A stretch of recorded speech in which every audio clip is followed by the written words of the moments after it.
Chapter 1166. Mo Chuan knew that although she was smiling, she would not change her mind once she made a decision. Alright, it's fine if you want to see him alone, but I have to stand guard outside the window. If you find anything wrong, immediately release the peacock tail, do you understand? He said in a serious voice. I understand. She forcefully nodded. Chu Xiaoyang was placed under house arrest in a side palace outside the Cold Palace, which was located in the outer city of the royal palace. Although he was a relative of the royal family, he was still considered a foreign minister. He could not be summoned, so he could not stay in the inner city and could not enter the emperor's harem. When Mo Chuan and Qin Ning arrived at the side palace, the sky had already darkened. The light of dusk overlapped and covered the entire side palace. Once they stepped through the door, a cold and damp air hit them in the face. This side palace had not been inhabited for a long time, so it was empty and desolate. In a side room beside the main hall, there was a pea-sized lamp that reflected a slender figure on the paper window. Although the figure was blurred by the candlelight, Chen Ning could still recognize it with a single glance. That was Chu Xiaoyang. Her steps couldn't help stopping as she stood on the steps of the side palace. Looking at that blurry figure, she bit her lower lip. The last time she saw him was at her Empress coronation. His gloomy eyes and lonely face seemed to appear in front of her again.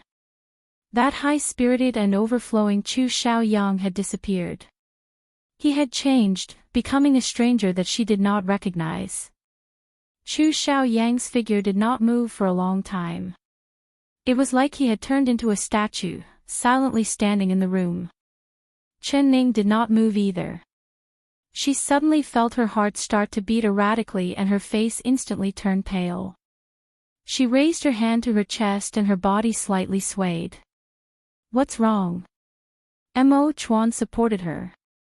Seeing her pale face, his heart filled with worry as he asked in a soft voice, Are you uncomfortable anywhere?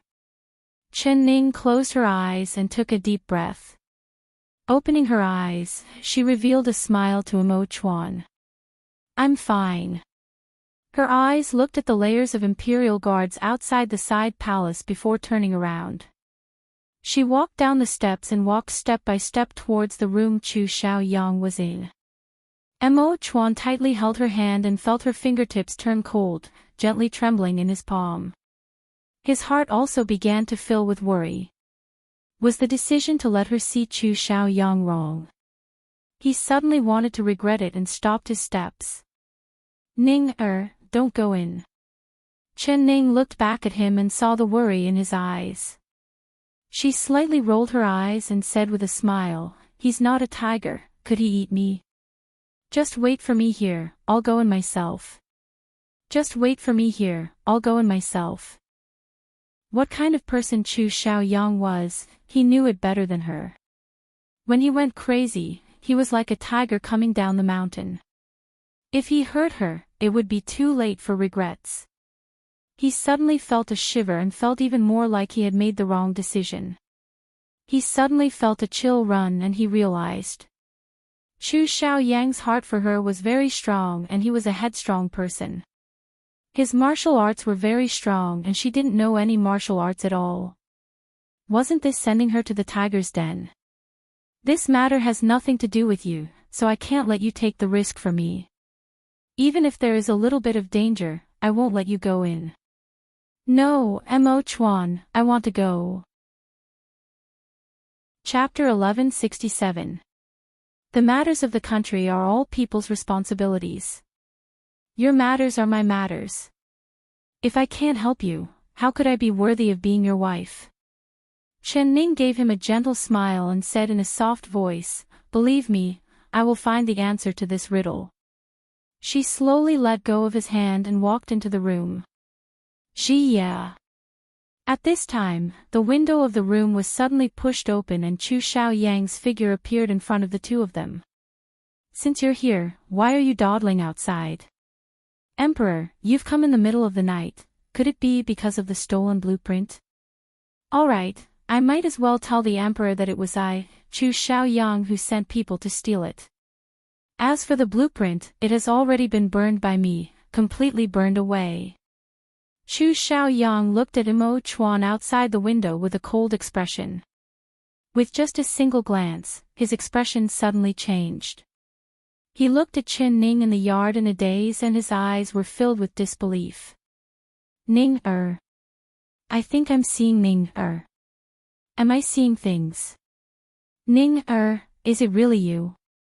You came to see me. He rubbed his eyes and muttered to himself. Just now in the room, he was silently standing there.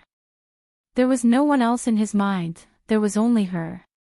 But he never thought that he would really see her. Wasn't this a dream? He couldn't help raising his brows as he stared at her.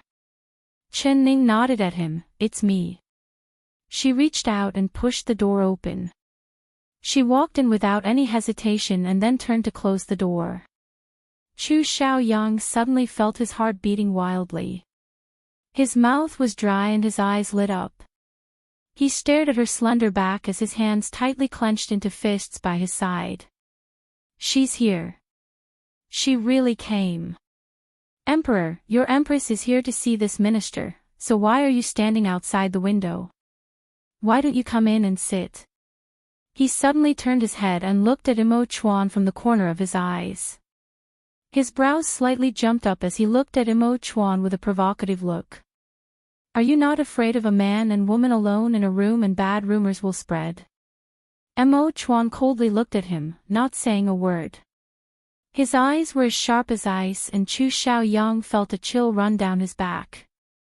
He was pressured by his aura and the cold smile on his face froze. If the emperor doesn't come in, then this minister will have a few words with the empress.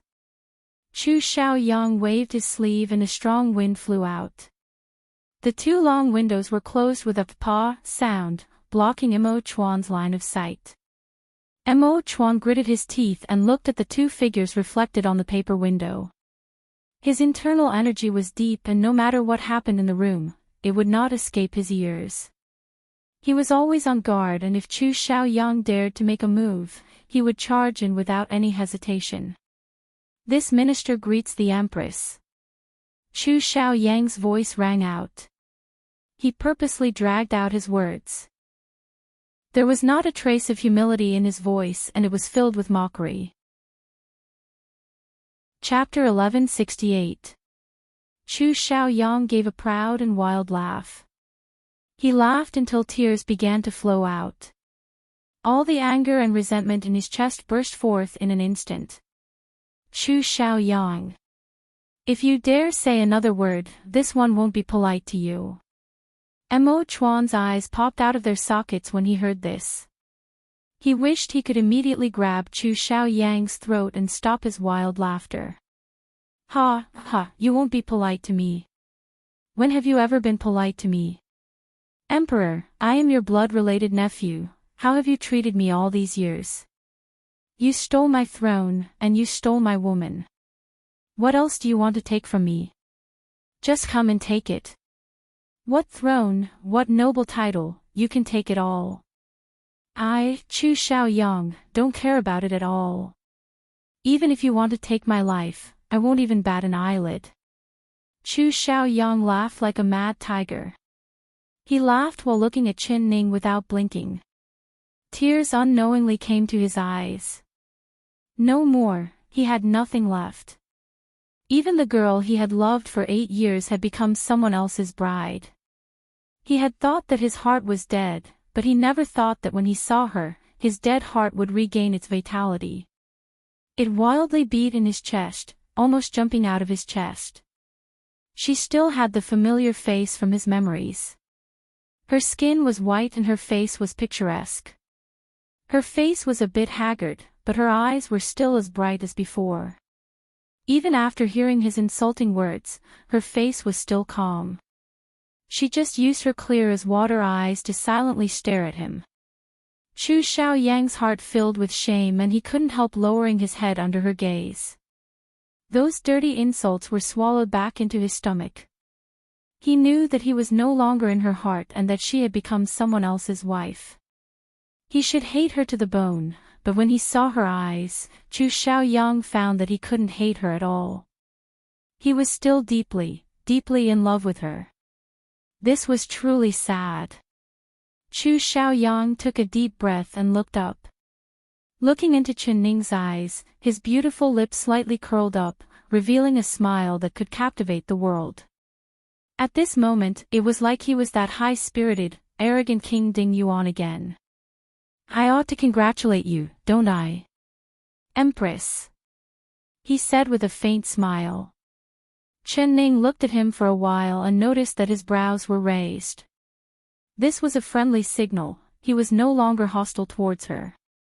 She just stared at him, not saying a word. I haven't seen you in a long time. Your poison.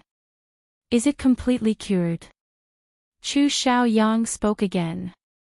His voice was gentle and not aggressive at all. It was just like a concerned greeting from a friend.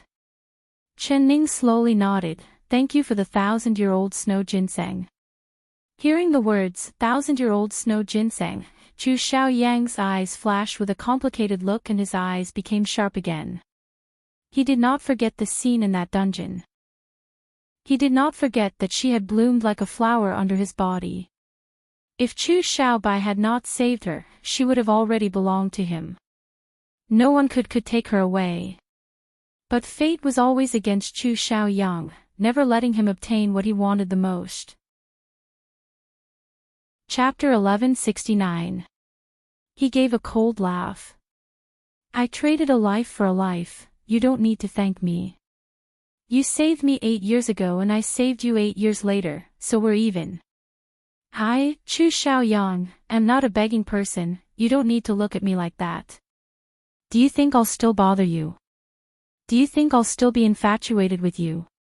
Let me tell you, this king already has a beloved concubine and this king's son will be born soon. This king doesn't know how happy he is right now. Chu Xiaoyang said this in an arrogant tone. It was like he had turned back to the first time she saw him. Chen Ning gave a sigh in her heart. She did not ignore the change in his expression. She knew that he was saying these words for her to hear. It was like an injured animal hiding its injured side, baring its fangs and roaring. This was because he was afraid of being injured again. Her heart felt a bit sour and an indescribable feeling filled her heart. He had not forgotten her at all. Even now, he still liked her like before. It was him who told you to ask this king about the blueprint, right? Chu Xiaoyang coldly looked at her and his chest filled with anger once again. So she was the same as the emperor, treating him as a thief.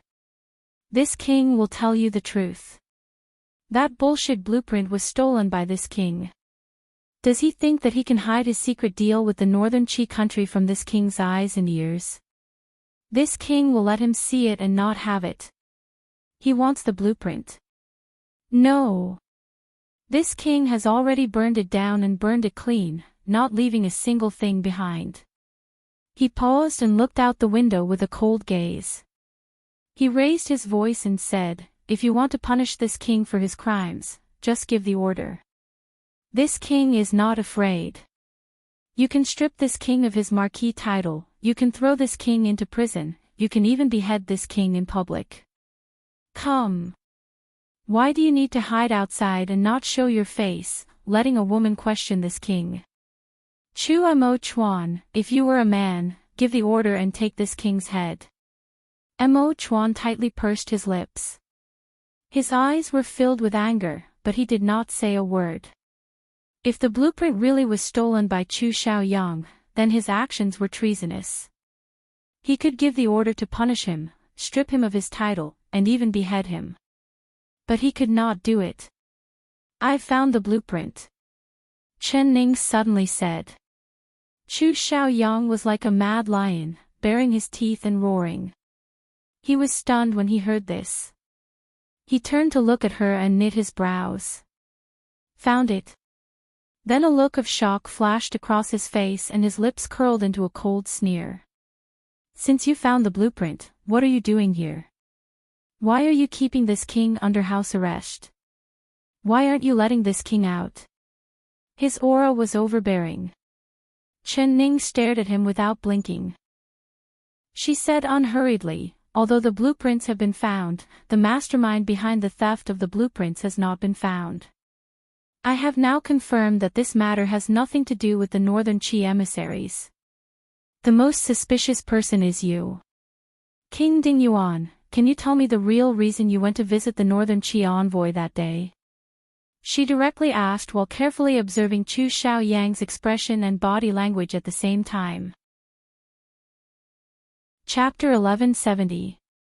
Chen Ning believed that no matter how careful Chu Xiaoyang was, if he was lying, there would still be traces left behind. Chu Xiaoyang's heart was filled with hatred as he coldly said, "You really are worthy of following the chicken and dog you marry. You've only been the Empress for a few days and you're already trying to act mighty in front of this king.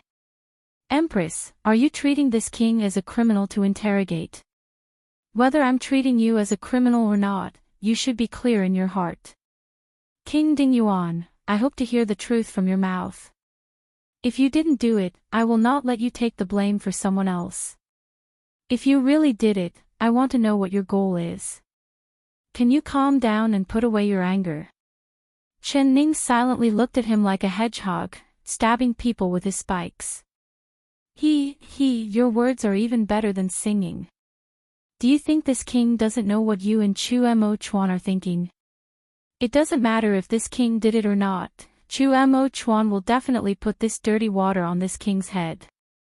As for you, you're just as bad as him. Whether it was done by me or not, what difference does it make? Why do you need to say these hypocritical words? Is it to make your conscience feel better? There's no need for that. Chu Xiaoyang had an excited expression as he waved his arms with a fierce look in his eyes. Mo Chuan couldn't help tightly clenching his fists as he stared at Chu Xiaoyang's figure. As long as he dared to charge at Chen Ning, he would break the window with a single punch and charge into the room. Although I, Chu Xiaoyang, am not a good person, I don't want to be a thief. Do you want to know why this king went to visit the Northern Qi envoy that day? This king will tell you. This king heard that he brought a treasure blueprint, so he went to steal it. Because Chu Mo Chuan stole something from me, so I have to take back what he wants. I stole, not stole. Chu Mo Chuan, did you hear that? This matter was done by this king. This king is willing to admit that I am not a little thief, I am a great thief, ha, ha, ha, ha, ha, ha. He looked up into the sky as he laughed. Chen Ning gave a soft sigh and no longer said anything. She turned around and walked towards the door. Hey, don't go. Don't you have something you want to ask me? Ask, as long as you ask, this king will tell you everything. Whatever you want to know, just ask. Chu Xiaoyang's laughter suddenly stopped. He looked at her back as she turned around and his heart filled with fear. If she left, he would not be able to see her again in this life. Damn, what nonsense he had just said, he would not be able to see her in this time. He didn't know how long he had been waiting for this moment to see her. How could he just let her go like this? Chen Ning looked up and quietly looked at him. Chen Ning's chin. Chen did not know what she wanted to do. Chen Ning looked up and quietly looked at him. I don't have anything else to ask. Ning. No matter what you ask, I will tell you everything in detail. Ning, don't go. Say a few more words to me. You don't know how long I've been thinking about you before I finally see you again. Chu. Chen was Ning. There was only one candle flickering in the room, and the flickering light of the candle shone on her face. She was just as charming and moving as he remembered. This was the girl that he deeply loved in his heart. Chapter 1171. Chen Ning's expression slightly changed. She felt like the heart in her chest began to uncontrollably beat again. All right, I'll ask you again. You said that you were the one who ordered people to steal that blueprint. do you know what's on that blueprint? She looked at him without blinking.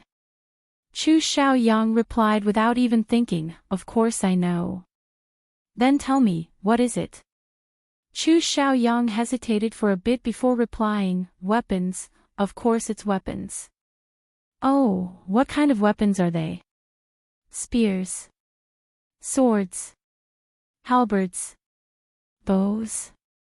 Or crossbows. Or scythes. Chen Ning counted the names of the weapons as she looked at Chu Xiaoyang.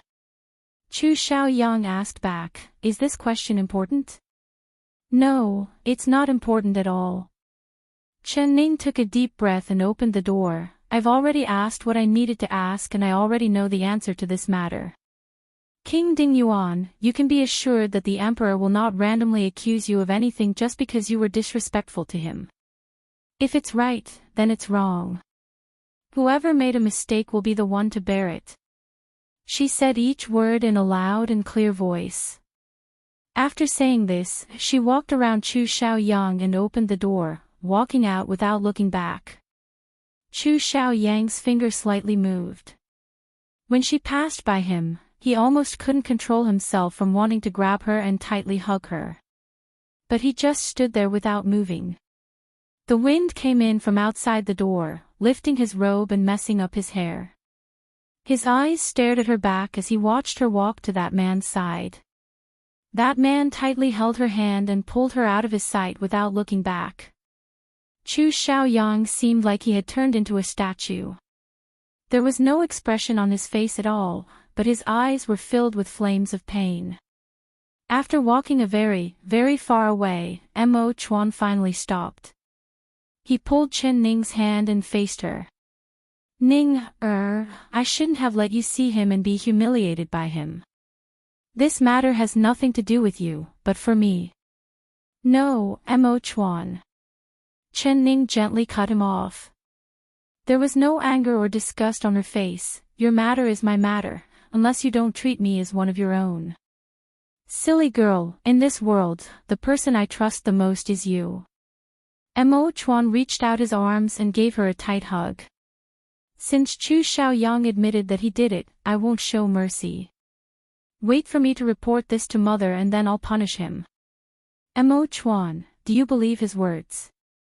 Do you really think that he is the mastermind behind all of this? Chen Ning looked up from his chest and looked at him with a surprised expression. Mo Chuan looked down, hiding the complex emotions in his eyes. He didn't want Chu Xiaoyang to be the mastermind more than anyone else, but he had personally admitted it. Other than him and Li Zhixing, no one else would know that it was a weapon. Chu Xiaoyang was right, so even if he wanted to absolve Chu Xiaoyang, he couldn't find a reason to do so. Mo Chuan, it's not him. Chu Xiaoyang's words today were all out of anger. He isn't the real mastermind. Chen Ning left his embrace and looked right at him, speaking word for word. Mo Chuan's deep black eyes fell onto her face and he softly said, Ning, you don't want it to be him, right? Chapter 1172. Mo Chuan pulled her hand. He has already personally admitted it, so it can't be wrong. Ning, just leave this matter to me. You just came back and haven't had a good rest, running around for this matter. You must be very tired, right? I'll carry you back to sleep. He carried her without any explanation. Using his qinggong, he headed in the direction of the Guan Osprey Palace. The night wind blew against her face. Chen Ning could only swallow the words she wanted to say. She suddenly had a feeling that Mo Chuan did not want to hear her defend Chu Xiaoyang. Why was this? Could it be that he was jealous of Chu Xiaoyang? When they arrived at the Guan Osprey Palace, Missouri Chuan carried her to the bedroom with large steps and placed her on the large and soft bed. When Chen Ning was about to stand up, Mo Chuan raised his hand and placed it on her shoulder. Ning, you're too tired. What you need the most right now is rest, so it won't be too late to say anything tomorrow. Then what about you? Where are you going? She looked at him. Mo Chuan said with a faint smile, I'm not going anywhere, I'll stay here with you. He opened the blanket and covered her body. He took off his shoes and climbed onto the bed, letting her lie in his embrace. Then he said, "Can you peacefully sleep now?" Chen Ning bit her lips. She found that Imo Chuan's attitude was very strange and she couldn't see through him at all. It was clearly him who came to find her to find out the truth, but now that the truth was about to be revealed, he deliberately avoided it. She tossed and turned in his embrace, unable to fall asleep. She suddenly sat up and looked at him. "Mo Chuan, I must tell you that Chu Xiaoyang really isn't the mastermind behind this." "Ning, go to sleep." Mo Chuan closed his eyes and reached out to pull her, causing her to fall onto him. He tightly wrapped his arms around her and his other hand slowly stroked her hair. In a deep voice, he said, "I don't want to hear you mention another man's name when it's only the two of us on this bed." Mo Chuan. Chen Ning glared at him. "If you don't go to sleep, I'll kiss you." Mo Chuan opened his eyes and looked at her with sparkling eyes. His eyes slowly moved down and fell onto her full red lips. Her face couldn't help turning red. She knew that he would do as he said. Thinking of his storm-like kisses, her face became even redder. She could only close her eyes and lie in his embrace without moving. Something warm and soft fell on her forehead, like a dragonfly skimming the surface of the water, kissing her lightly. "Ning, go to sleep." Mo Chuan's voice filled with love once again sounded in her ears. Chen Ning felt sleepy and unknowingly fell into a deep sleep. When she woke up again, she found that the sky was already bright and the Mo Chuan beside her had already disappeared. She was in such a deep sleep that she didn't even know when he left. Chen Ning had a good sleep this time, feeling full of energy. Looking around and seeing familiar places, she revealed a faint smile. After traveling for so long, she finally returned home. She actually felt like a tired bird returning to its nest. Home. BB. Home. Did she already consider Guan Osprey Palace to be her home?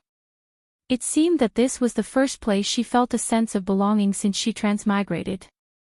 T been here. Wherever he was, it would feel like home. She stretched herself and got off the bed. She walked to the window and pushed it open, wanting to breathe in some fresh air. She could already smell the fragrance of the flowers blowing in through the cracks in the window. Chapter 1173. Do you know? The emperor sent down an imperial edict early in the morning, sending King Ding Yuan to prison. What? Is this news true? How is that possible? King Ding Yuan is the emperor's blood-related nephew. It's completely true. I heard from the guards in the palace that King Ding Yuan had sent someone to steal an important item from the emperor, angering the emperor. So he reported this to the Empress Dowager and punished King Ding Yuan. King Ding Yuan would steal the emperor's item. What item could be so important? How would we servants know? It must be an important item. In the corner of the window, several maids cleaning the courtyard were chattering, discussing the large matter that had happened in the palace. They never would have thought that their whispers would be heard by Chen Ning, not missing a single word.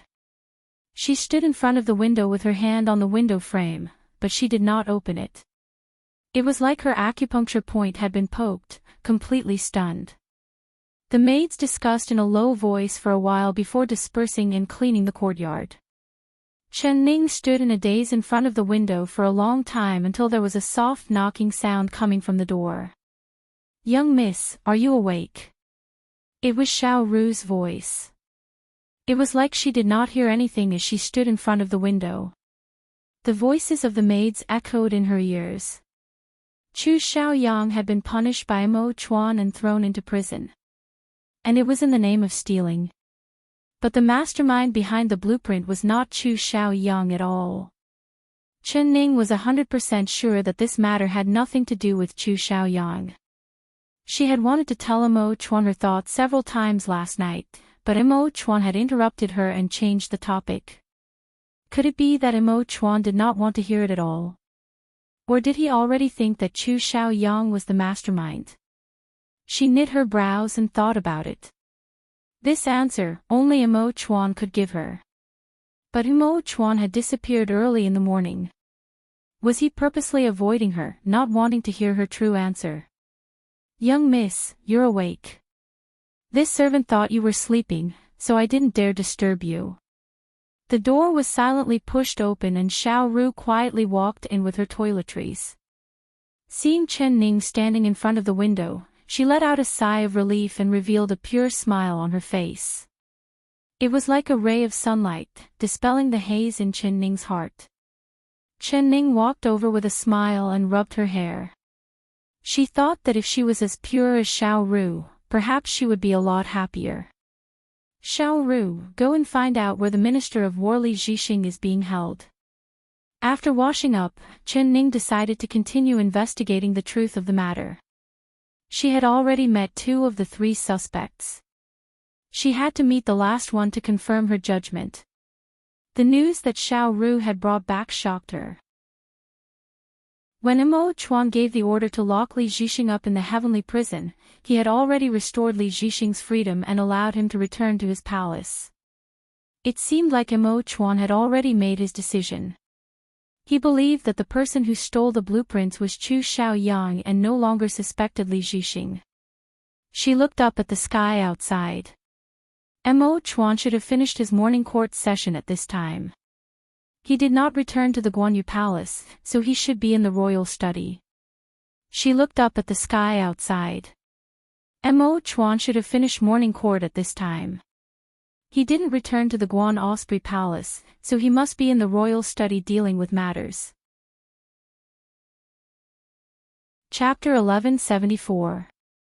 Xiao Ru, go prepare 2 sets of eunuch clothes and leave the palace with me. Chen Ning said. Xiao Ru's eyes opened wide in surprise before her face filled with excitement. All right, young miss, this servant will immediately go. Are you taking this servant out of the palace to play? She was as excited as a child. Once she heard leaving the palace, she immediately thought of the bustling streets, the countless delicious foods, and the fun things to do. Chen Ning smiled as she pinched her round little face. I'm taking you out of the palace to do official business, it's not playing around. Are we going to Dr. Zhang's palace? This is great, this servant can see Xiao Xi again. He ignored me yesterday and I have many things I want to say to him. Xiao Ru excitedly rushed out. Chen Ning revealed a bitter smile. It's Xiao Xi again. This girl's mouth was always thinking about Xiao Xi. Could it be that she really liked Xiao Xi? She and Xiao Ru changed into eunuch clothes and took out the palace exit token. They easily left the palace, not attracting any attention or suspicion. Once they left the palace, she asked the passers-by where Li Zhixing lived. Then she brought Xiao Ru to the Li Palace. I'm here on the Emperor's orders to see Sir Li. Arriving at the Li Palace, Chen Ning raised her head and took out a token. She waved it in front of the Li Palace's gatekeeper. When the gatekeeper saw the yellow token and saw that she and Xiao Ru were eunuchs from the palace, how could he dare neglect them? He quickly smiled and asked them to wait a bit as he quickly went in to report to Li Zhixing. Li Zhixing had just been released back to his palace and was currently resting. When he heard that the palace had sent people over and that there was an imperial token, he was shocked and quickly came out to greet them. When he came to the door, he found that it was 2 eunuchs wearing normal eunuch clothes and not the faces of the emperor. His heart that was in his throat fell back down, but he still had a smile on his face as he cupped his hands to Chen Ning and Xiao Ru. Are the 2 eunuchs here on the emperor's orders to see this official? Chen Ning looked up at him. Li Zhixing was wearing a purple robe and was around 40 years old. He had a dignified appearance and a long black beard. He looked like a scholar and did not look like someone who practiced martial arts. His eyes slightly narrowed as he looked at Chen Ning and Xiao Ru. His heart was a little hesitant. This slightly taller eunuch looked a little familiar, as if he had seen him somewhere before, but he couldn't remember where. Li Zhixing naturally knew that this was a royal gift and quickly said, "Two eunuchs, please come in. This official will serve you of tea." Li Zhixing naturally recognized that this was a gift from the emperor. He hurriedly said, "Please come in, eunuchs. Let me serve you tea." He personally led Qin Ning and Xiao Ru to the living room and served them tea. After sitting down, he was not in a rush to ask questions and instead looked at Qin Ning with a faint smile. With his many years of experience as an official, he could already tell that Qin Ning was the one who had been ordered to pass the message. As for Xiao Ru, she kept her head down the entire time and followed behind Qin Ning. She looked like a timid little eunuch who had never left the palace. She did not arouse Li Zhixing's suspicions at all. "Sir Li, how old are you this year?" Qin Ning arrogantly sat down and took a sip of tea before slowly opening her mouth. Li Zhixing was a little surprised. He did not think that Qin Ning's first question would be this. But he quickly regained his composure and replied, "That's right." Chapter 1175. I heard that Sir Li has many beautiful concubines. May I ask how many concubines does Sir Li have? Qin Ning asked. This lowly official has a total of 13 concubines. Li Zhixing carefully replied. His heart skipped a beat, thinking that it was finally here. He thought that Qin Ning wanted him to call out his fifth concubine as a witness for what happened that night, so he was prepared to call someone over. He never thought that Qin Ning would take another sip of tea and change the topic. The emperor said that Sir Li has forged weapons before. May I ask what kind of weapon Sir Li is best at?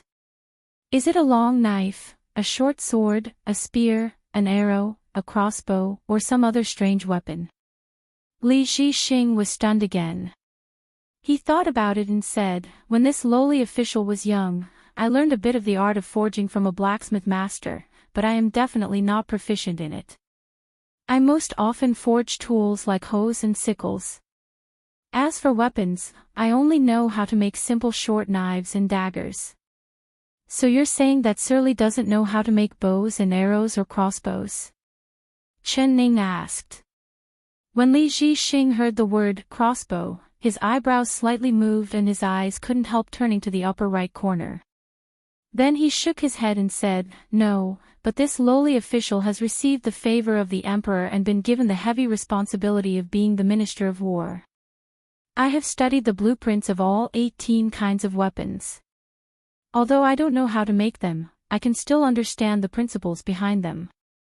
Although Qin Ning's words were gentle and she didn't question him, Li Zhixing's heart couldn't help becoming nervous. He became even more cautious with his answer. Qin Ning nodded and looked around the living room. She saw a painting of a fierce tiger coming down the mountain hanging in the middle of the hall. She stood up and walked in front of the painting to carefully admire it. Li Zhixing also stood up and said with a faint smile, "Does grandfather like this painting?" Qin Ning said, "I am a lowly person, so how could I understand paintings? I only saw that this tiger was painted in an awe-inspiring manner, with a bit of the style of a king of beasts. This painting is so lifelike, it must have been painted by an imperial painter." Li Zhixing revealed a proud look in his eyes and said with a smile, "Grandfather is too kind. This painting was not painted by a master, it was just this lowly official's random graffiti." Although he said it was a random graffiti, he couldn't hide the proud look on his face.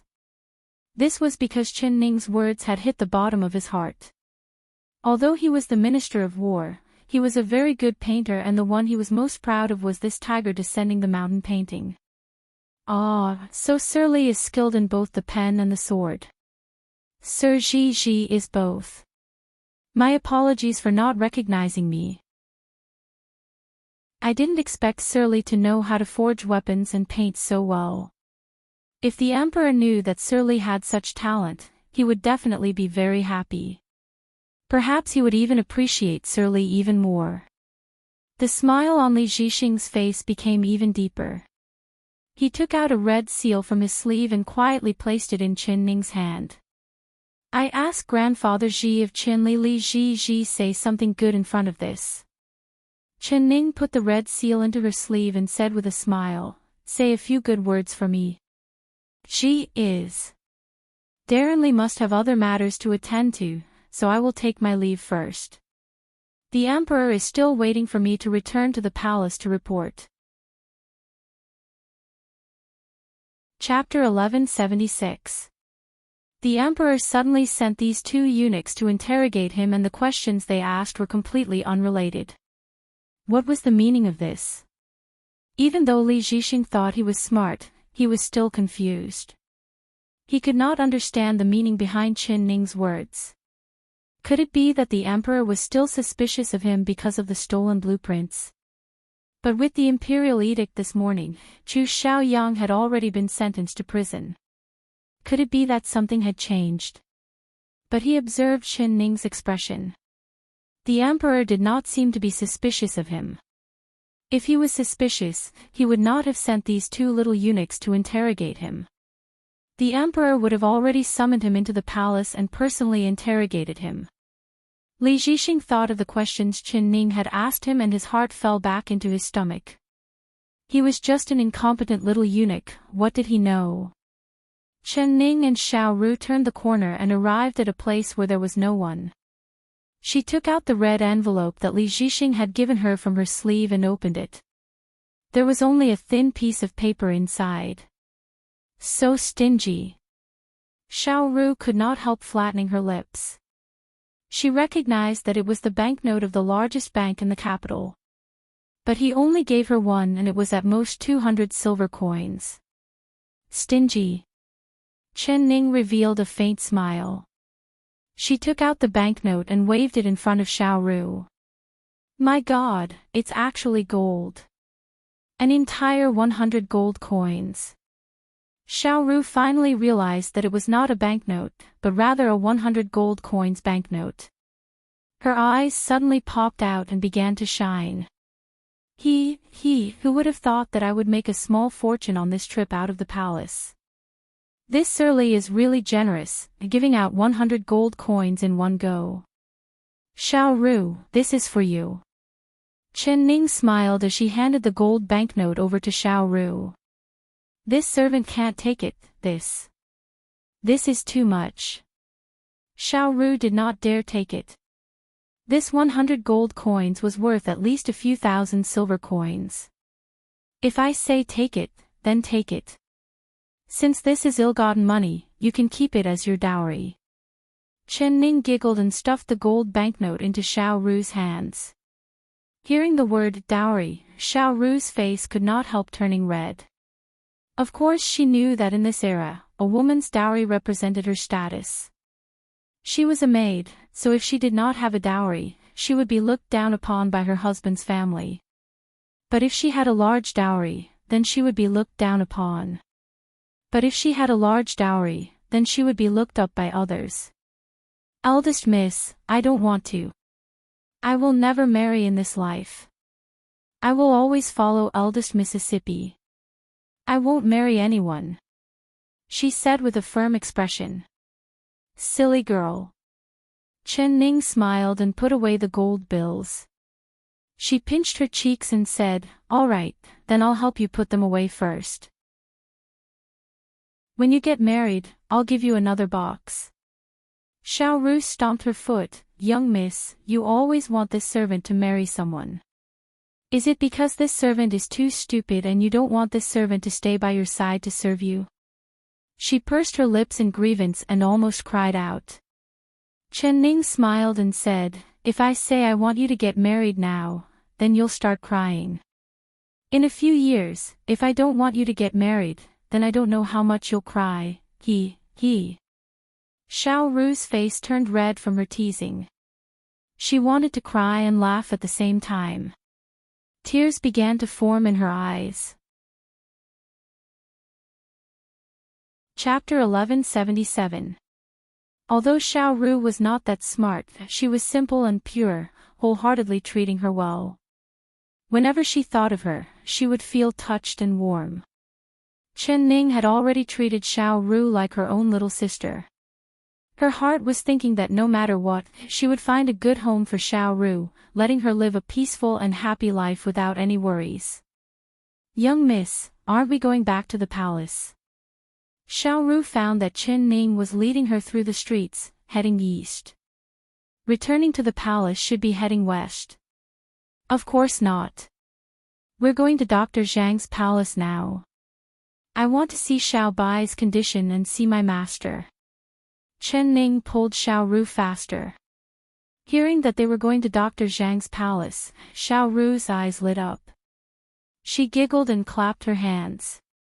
Going to Dr. Zhang's palace, that's great. Great. What's so great about it? Chen Ning turned around and looked at her with a smile. You want to see Xiao Si, right?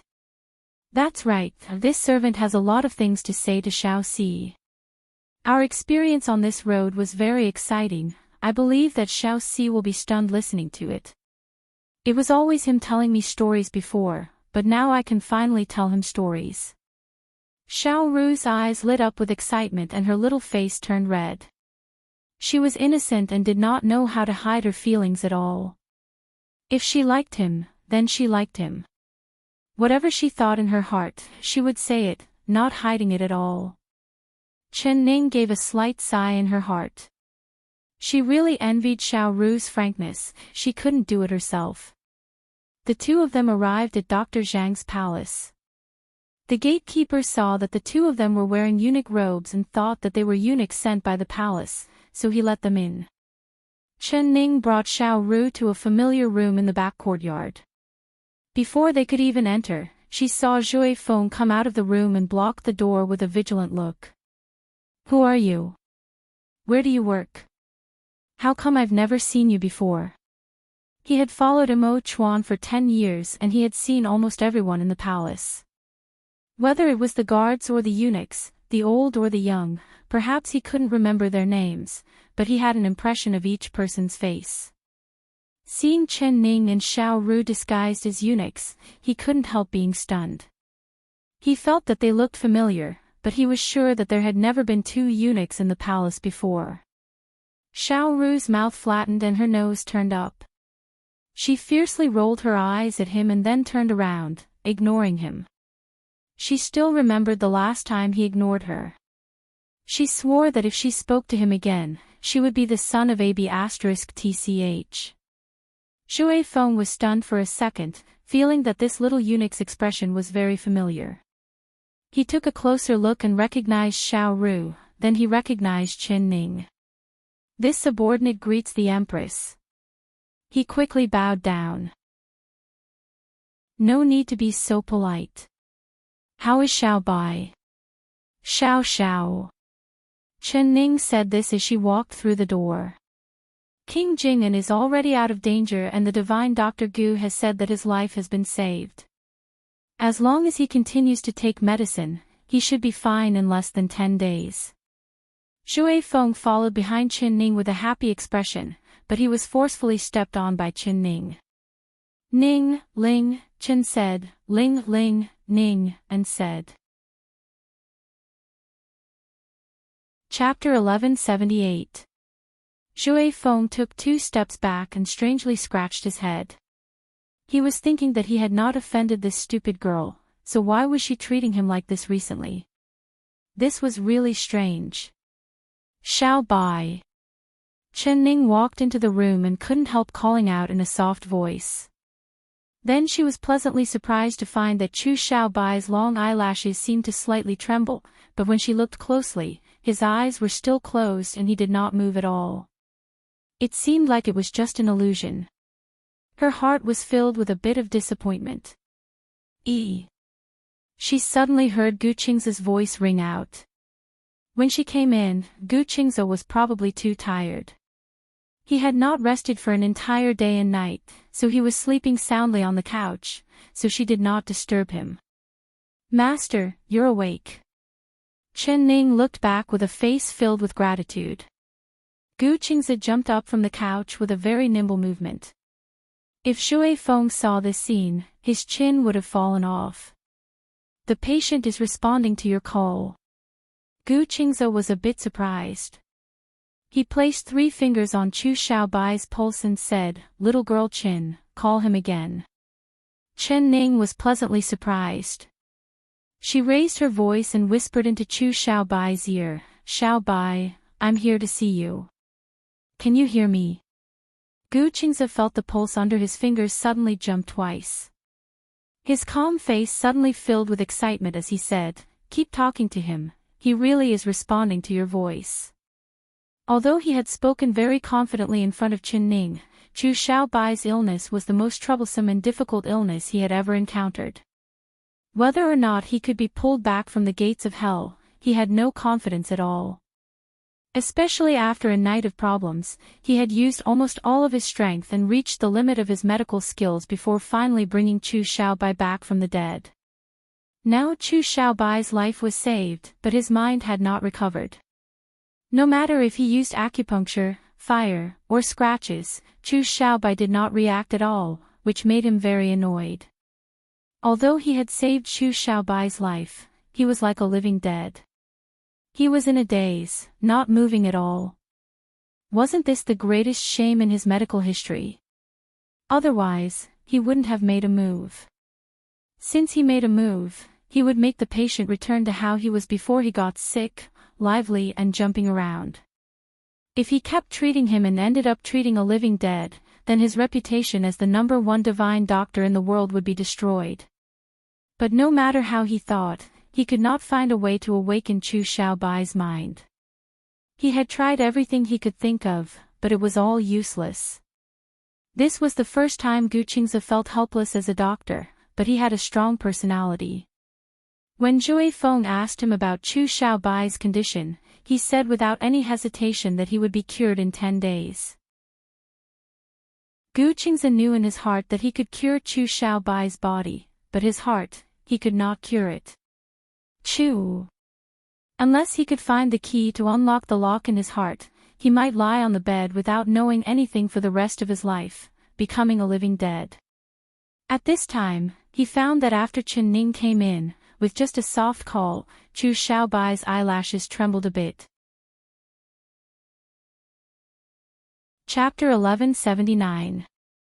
Gu Qingze felt a chill run down his back. He quickly shook his head and threw this absurd thought to the back of his head. This was impossible. Chen Ning was the Empress, how could she be the lover of this brat Chu Xiaobai? This was definitely impossible. Chen Ning sat down in front of the bed. Seeing Chu Xiaobai's pale face, her heart turned sour and her eyes turned red. The first time she saw him, he was in high spirits and had a spring-like smile. He was like a completely different person now. Now that he was this pale and haggard, with a narrow escape, it was all because of her. She owed him too much and she didn't know if she would ever have the chance to repay him in this lifetime.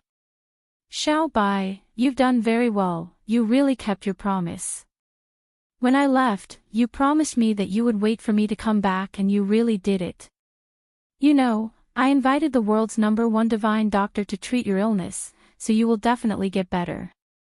You've done the first thing you promised me, but you haven't done the second thing you promised me.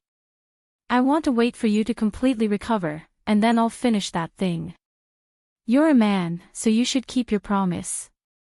You can't not do what you promised me. Otherwise, I'll be angry with you and never talk to you again. When she said this, Gu Qingze suddenly looked up with a look of joy on his face. The patient's pulse is becoming stronger and stronger. Chen Ning, feed him some porridge in a bit. This stinky brat, his stomach clearly doesn't have any problems, but no matter what I feed him, he will spit it out. He's clearly going against me. All right. Chen Ning nodded and revealed a faint smile on her face. She also found that after she spoke to Chu Xiaobai, his pale white face seemed to have a bit of red. Xiao Ru, go make some porridge. The lotus-fragrant rice porridge you made last time was very tasty. Is it really tasty? Young miss, you and the divine Dr. Gu must be hungry. This servant will go make some more porridge. Xiao Ru happily walked out. When she opened the door, she almost bumped into a person. Shui Feng, what are you standing here for? Don't you know that a good dog doesn't block the way? She looked over and was filled with anger. The thin bamboo pole-like person standing at the door, if it wasn't Shui Feng, who else could it be? Shui Feng felt very innocent. He was just standing there without moving, but he was being called a dog again. But he remembered what Xiao Si said before.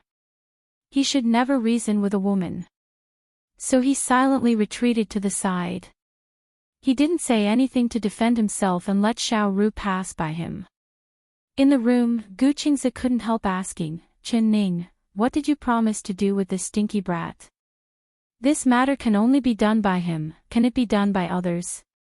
Chen Ning nodded and raised her voice as she said, that's right, only Xiao Bai can help me. Xiao Bai, you have to wake up, do you understand? Gu Qingzi was a little depressed and muttered, I don't see where this kid is stronger than me.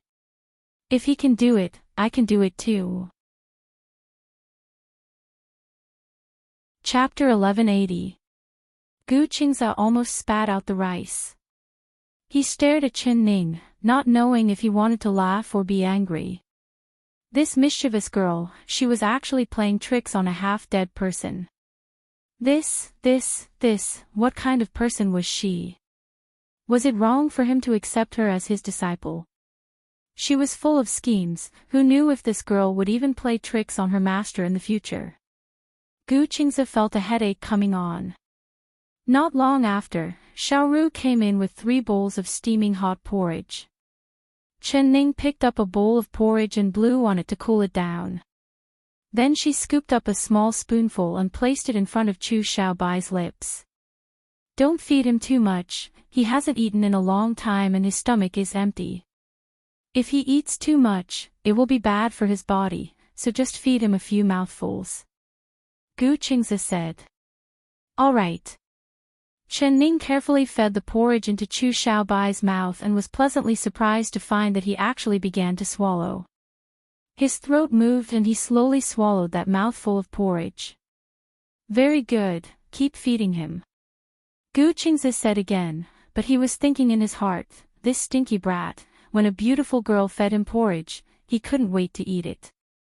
I fed him porridge, but he spat it all out, pay. Chen Ning slowly fed him a few more spoonfuls.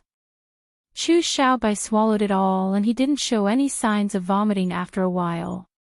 All right, let him rest for a while. In another hour, I will give him acupuncture. At that time, you will watch from the side, and I will begin to teach you acupuncture techniques. Gu Qingzi picked up the bowl of porridge and ate 3 large bowls with the side dishes. Only then did he put down his chopsticks in satisfaction. He sat back in his wheelchair and patted his stomach. After Chen Ning finished the bowl of porridge, she revealed a faint smile to Xiao Ru and said, Xiao Ru, is there more porridge? There's still a lot. Young miss, I'll help you get more.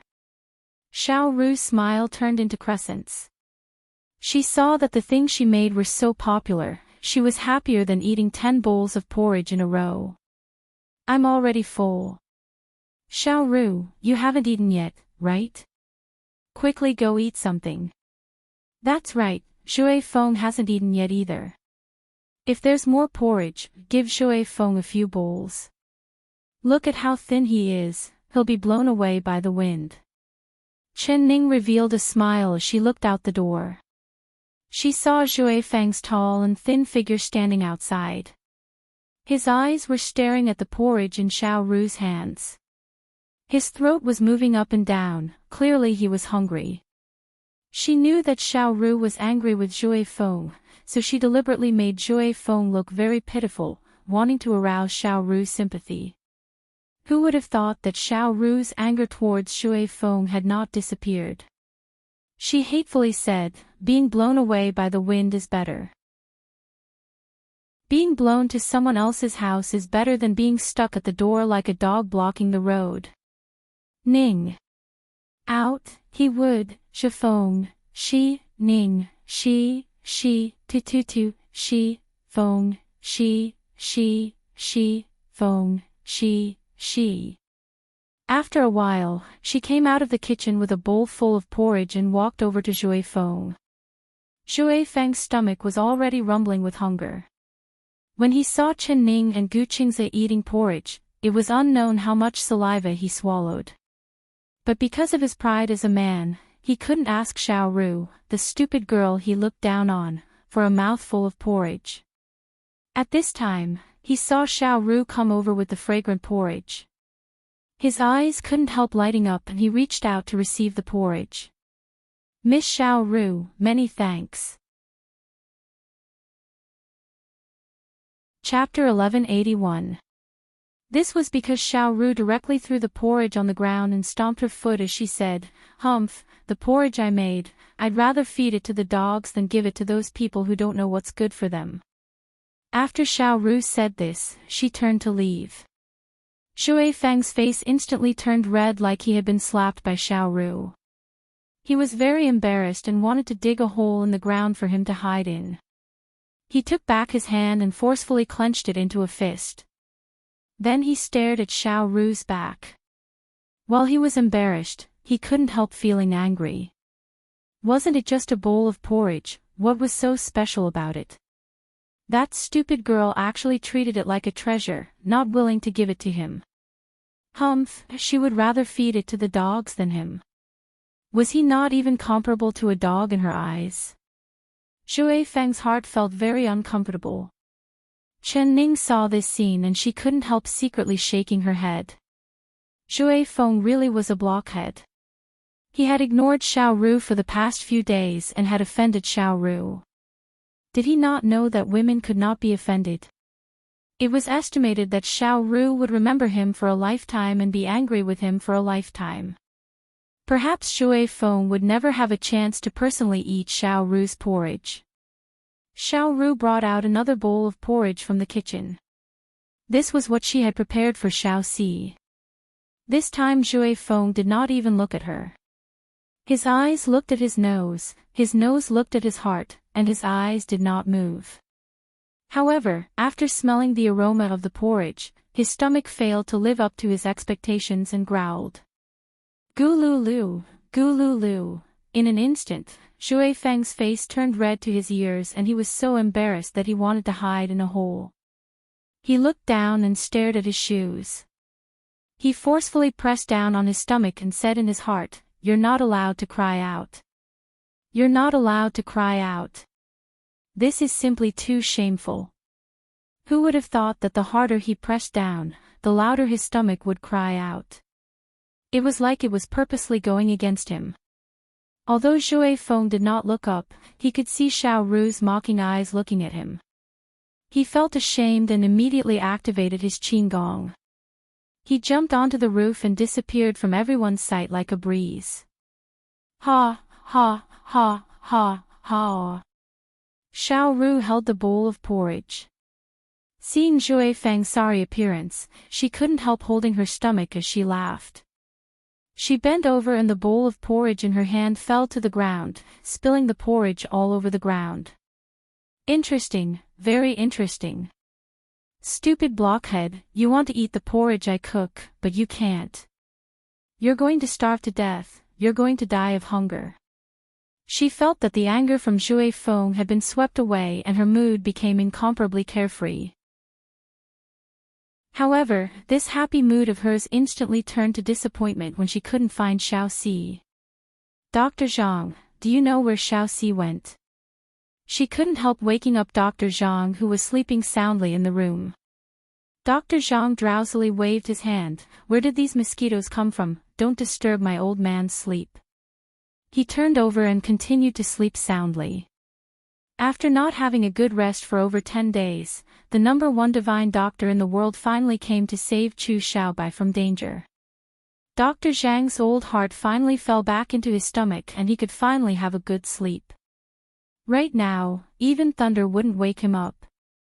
Xiao Ru called out to him a few more times, but Dr. Zhang didn't hear her. His snoring became louder and louder. She had no choice but to withdraw from the door. She sat on the steps in a daze and stared at the courtyard door. If she couldn't find Xiaoxi, he must have returned to the emperor's side. Chapter 1182. Inside the room, Chen Ning did not notice Xiao Ru's dazed expression. She took out the 5 repeating crossbow blueprint from her chest. Master, I have something I want to ask you. Gu Qingzi saw the blueprint in her hand and his eyes lit up. He said, "What kind of medical book is this? Let me have a look." On the way back to the capital, Chen Ning had memorized all the medical books he wanted and gave them to him. Each one made him feel enlightened, and it could be said that he had benefited a lot. But he knew that Chen Ning's mind must have some good things that he had not read yet. He took the blueprint and glanced at it. He knew that it was not the medical book he was hoping for. He couldn't help feeling disappointed and threw it back to Chen Ning without any interest. "What kind of broken thing is this?" he said in a bad mood. "Master, can you understand this blueprint?" Chen Ning did not get angry and asked with a smile. "Do you think your master is an idiot that doesn't understand anything?" Gu Qingzi said in a displeased voice, "Isn't it just a blueprint for a 5 repeating crossbow? It's nothing special, it's not something rare." Chen Ning's eyes flashed with interest. "Master, are you saying that you can also make this 5 repeating crossbow?" Gu Qingzi lazily leaned back in his chair and closed his eyes. He gave a non-committal sound. Chen Ning felt this was very strange. She had heard from Mo Chuan that this 5 repeating crossbow was a secret of Northern Qi, so she never would have thought that Gu Qingzi would know how to make it. She knew that although Gu Qingzi was a strange and arrogant person, he was a man of his word and never lied. If he said he could make it, then he could make it. If she knew this earlier, she would not have been in such a rush to make a deal with the Northern Qi envoy.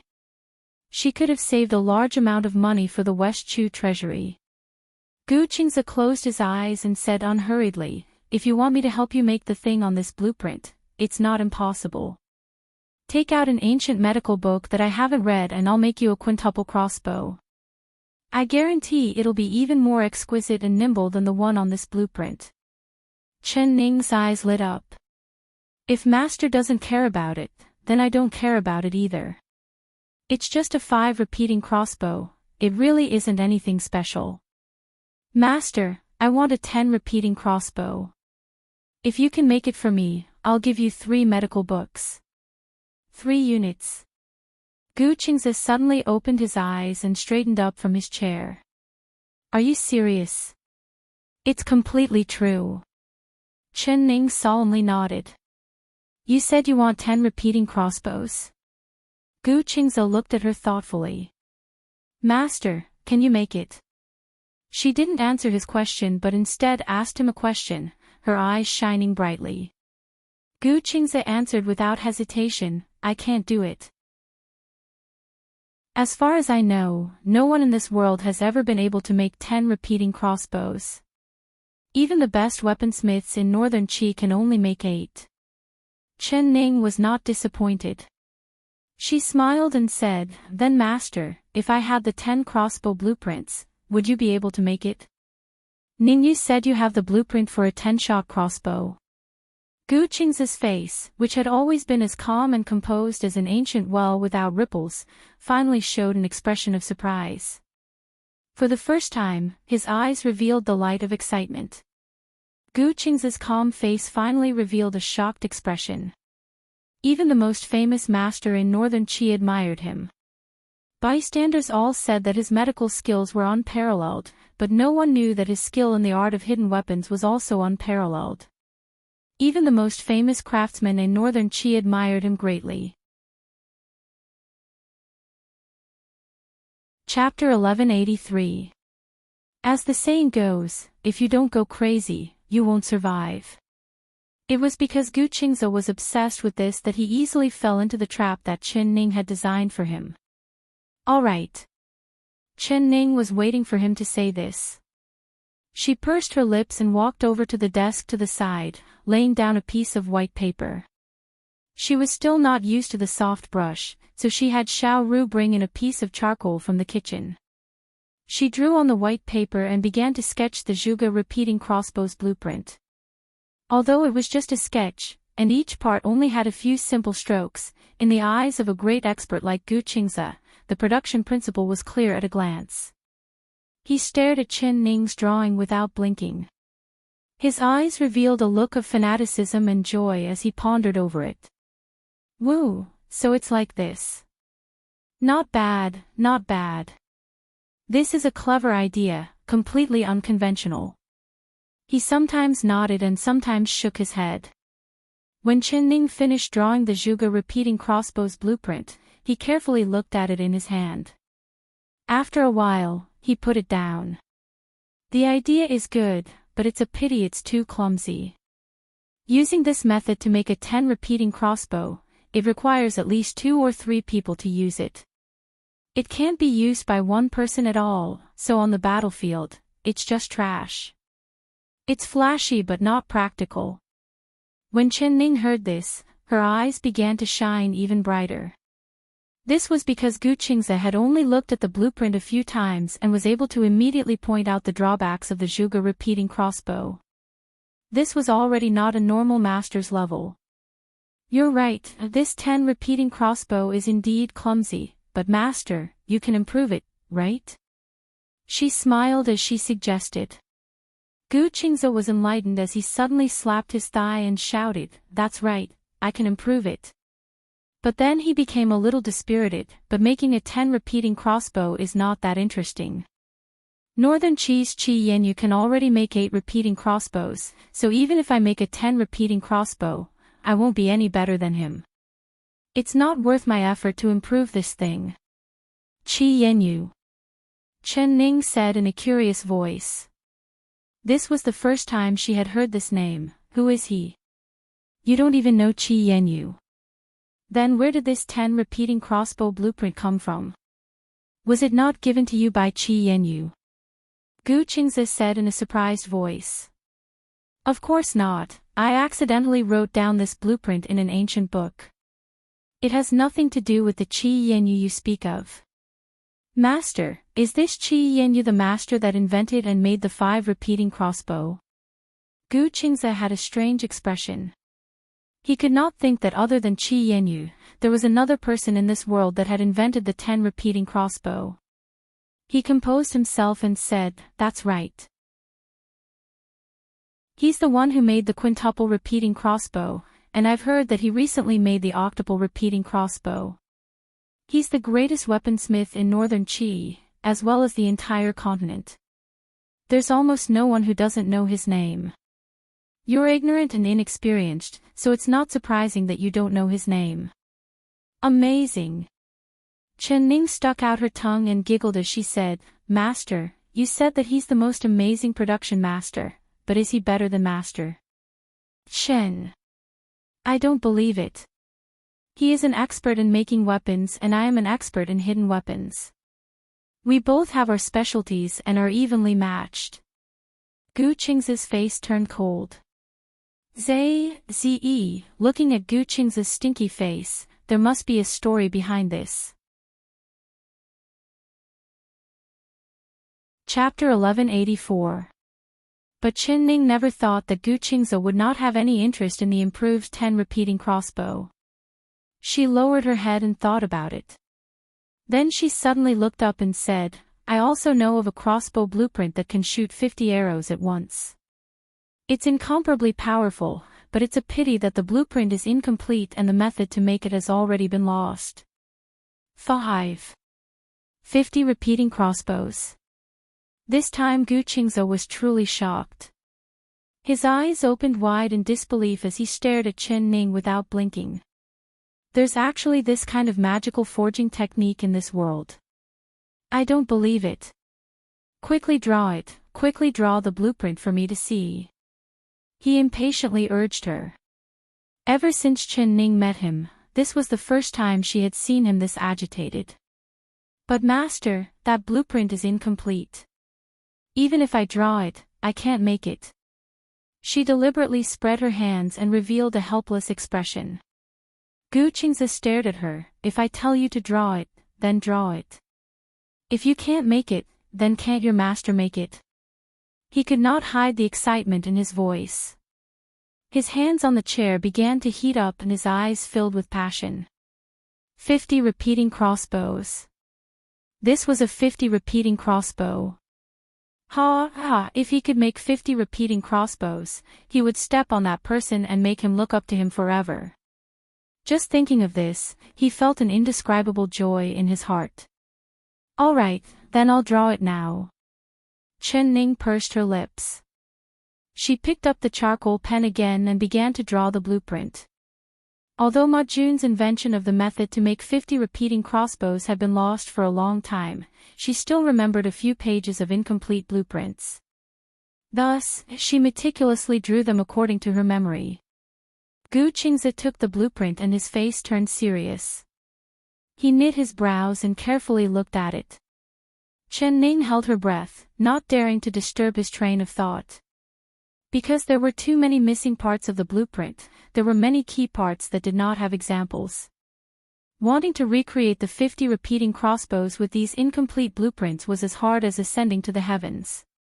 The 10 arrows of the Zhuge repeating crossbow were too heavy and clumsy, so they could not be used by a single person.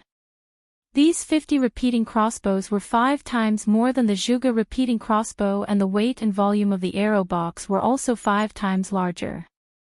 Wanting a single person to shoot 50 arrows at once was no different from a fantasy. It was an impossible task. Gu Qingze quickly realized this point, so his brows knit even tighter. This was a problem he could not solve at all. This was a problem he could not solve. Even if he could make 50 crossbows according to this incomplete blueprint, it would be like the Zhuge repeating crossbow, flashy but impractical, and unusable. This was something that a perfect person like him could not accept. Even if the shaft is made of the lightest material, the arrowheads must be made of iron. If it's the lightest thin-bladed type, then each arrow must weigh at least 6 taels. It's impossible to reduce the weight any further.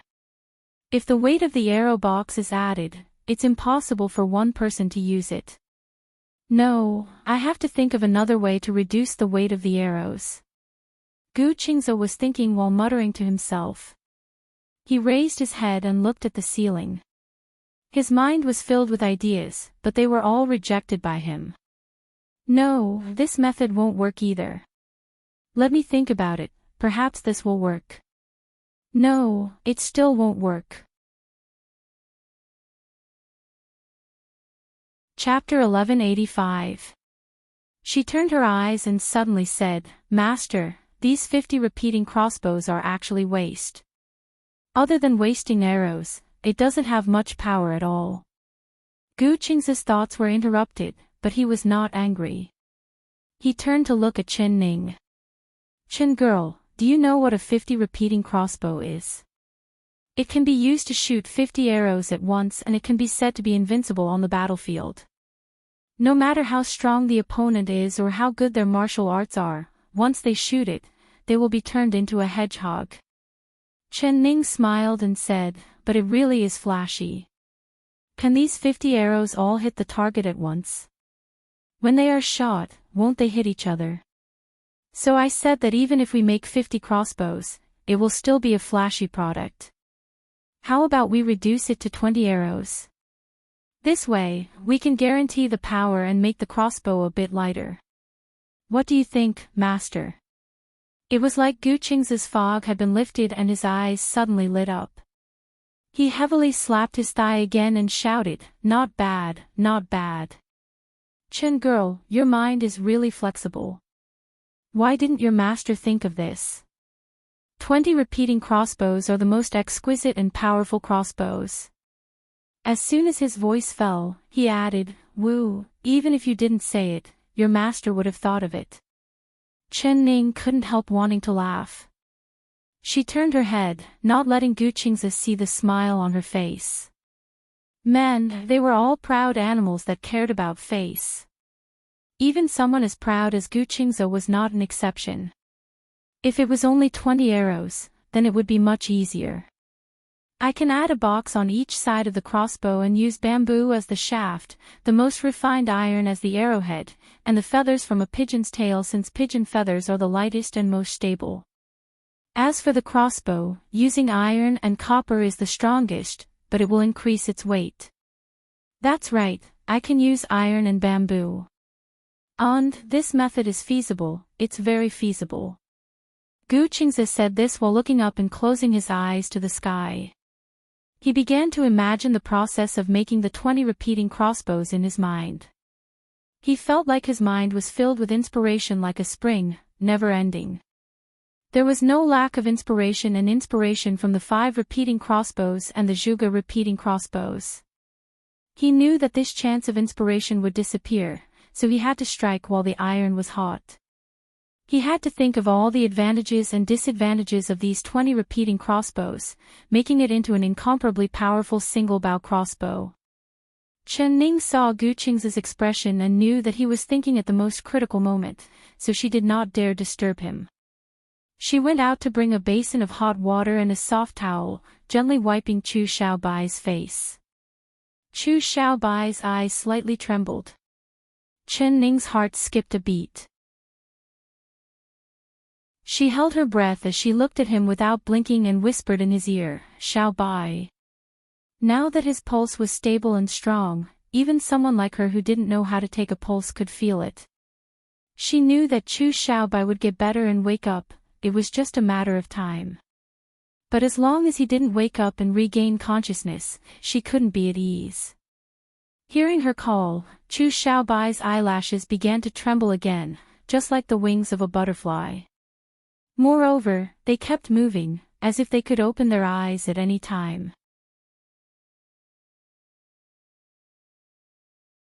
Chapter 1186. Xiaobai, was he finally going to wake up? Chen Ning found it hard to breathe and her eyes couldn't help filling with tears. She softly called out, "Xiaobai." Her voice was a bit choked up. Chu Xiaobai's brows slowly knit together and his face revealed a look of pain. He wanted to turn his head, but he couldn't move at all. He slightly opened his lips and let out a vague painful murmur. Seeing this, even if Chen Ning didn't understand medicine, she knew that Chu Xiaobai was about to wake up. She was filled with joy and immediately wanted to call out to Gu Qingze. But when she turned around, she found that Gu Qingze was facing the sky and muttering to himself. She knew that he was at a critical point and if she interrupted his train of thought at this time, it was very likely that all his efforts would be wasted. "Xiao Ru, quickly call Dr. Zhang over. Tell him that King Xiaobai is about to wake up." Chen Ning quickly walked out of the room and woke up Xiao Ru who was sitting on the steps in a daze. "Really?" Xiao Ru suddenly jumped up and shouted, "I'll go immediately." She quickly charged into Dr. Zhang's room. Dr. Zhang, quickly wake up. My family's young miss said that King Jing'an is about to wake up." Xiao Ru forcefully shook Dr. Zhang's shoulder as she loudly shouted. Dr. Zhang was sleeping soundly. Hearing this, he couldn't help raising his beard and laughing as he said, "Is this old man dreaming? It seems like someone said that King Jing'an is about to wake up. Woo, this dream is really good, this old man will continue dreaming." He turned over and continued to sleep soundly. Xiao Ru anxiously stomped her feet and grabbed his beard, loudly saying, "Dr. Zhang, you're not dreaming, King Jing'an is about to wake up. My family's young miss wants you to immediately go and see." So painful. Dr. Zhang felt a sharp pain in his beard and finally woke up from his dream. He saw Xiao Ru grabbing his beard and angrily said, "You little girl, why are you pulling this old man's beard while I'm asleep? Don't you know that this old man only has a bit of beard left? Every strand you pull off is one less. Little girl, you're not allowed to pull this old man's beard again." Xiao Ru stuck out her tongue and said with a smile, "How could this servant dare pull an old man's beard again? It's King Jing'an who is about to wake up, so my family's young miss is asking you to come over. King Jing'an is about to wake up. This fast. Dr. Zhang's brows and beard moved as his face filled with joy. He jumped up from the bed and didn't even bother putting on his shoes as he ran barefoot towards Chu Xiaofang's room. He arrived in front of the bed and saw Chu Xiaobai lying on the bed. His brows were tightly knit and the corner of his mouth was twitching. He was muttering a few words with a painful expression, like he was struggling with something.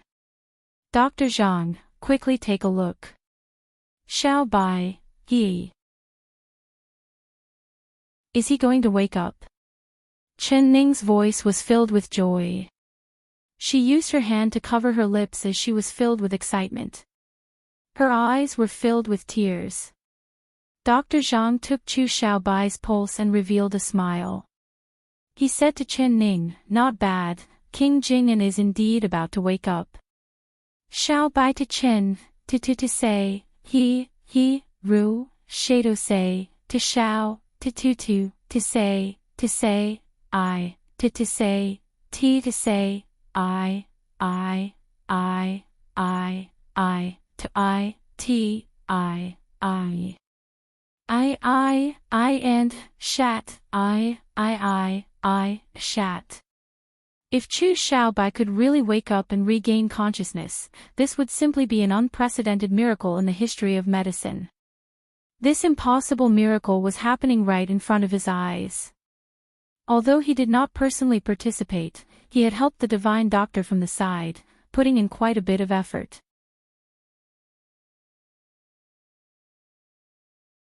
Chapter 1187.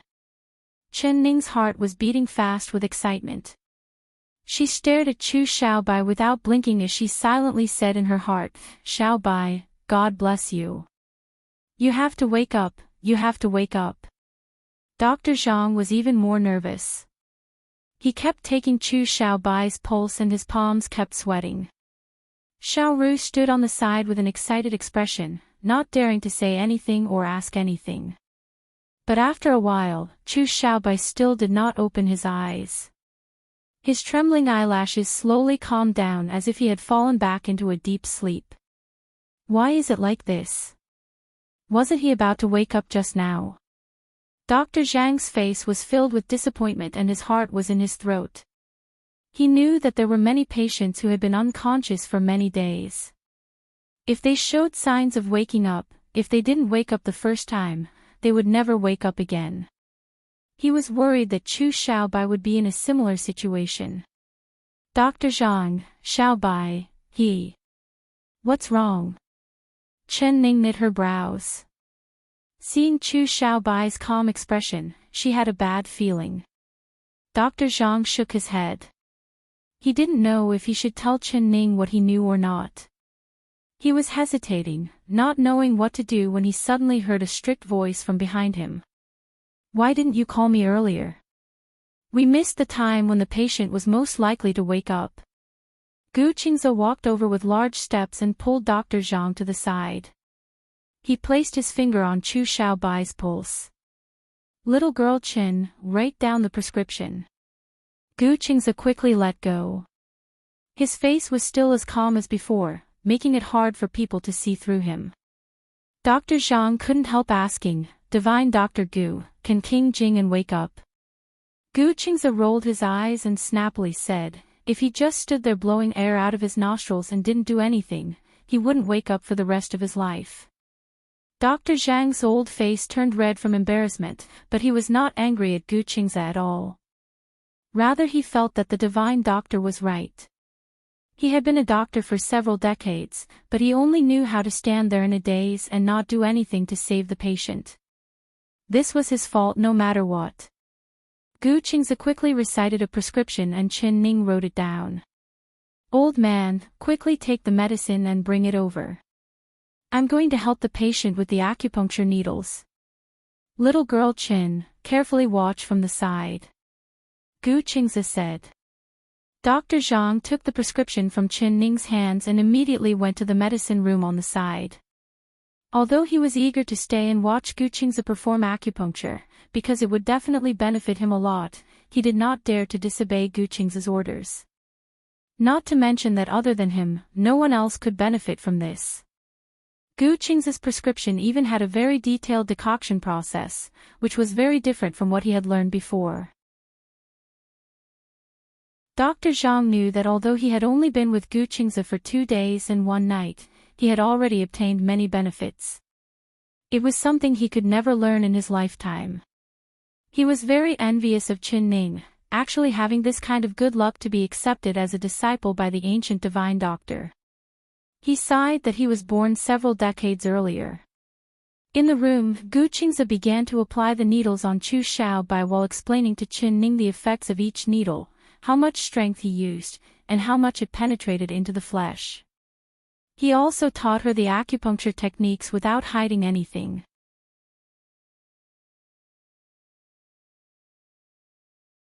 Chapter 1188. Qin Ning was completely focused on Gu Qing's acupuncture technique. She memorized every single word he said in her heart.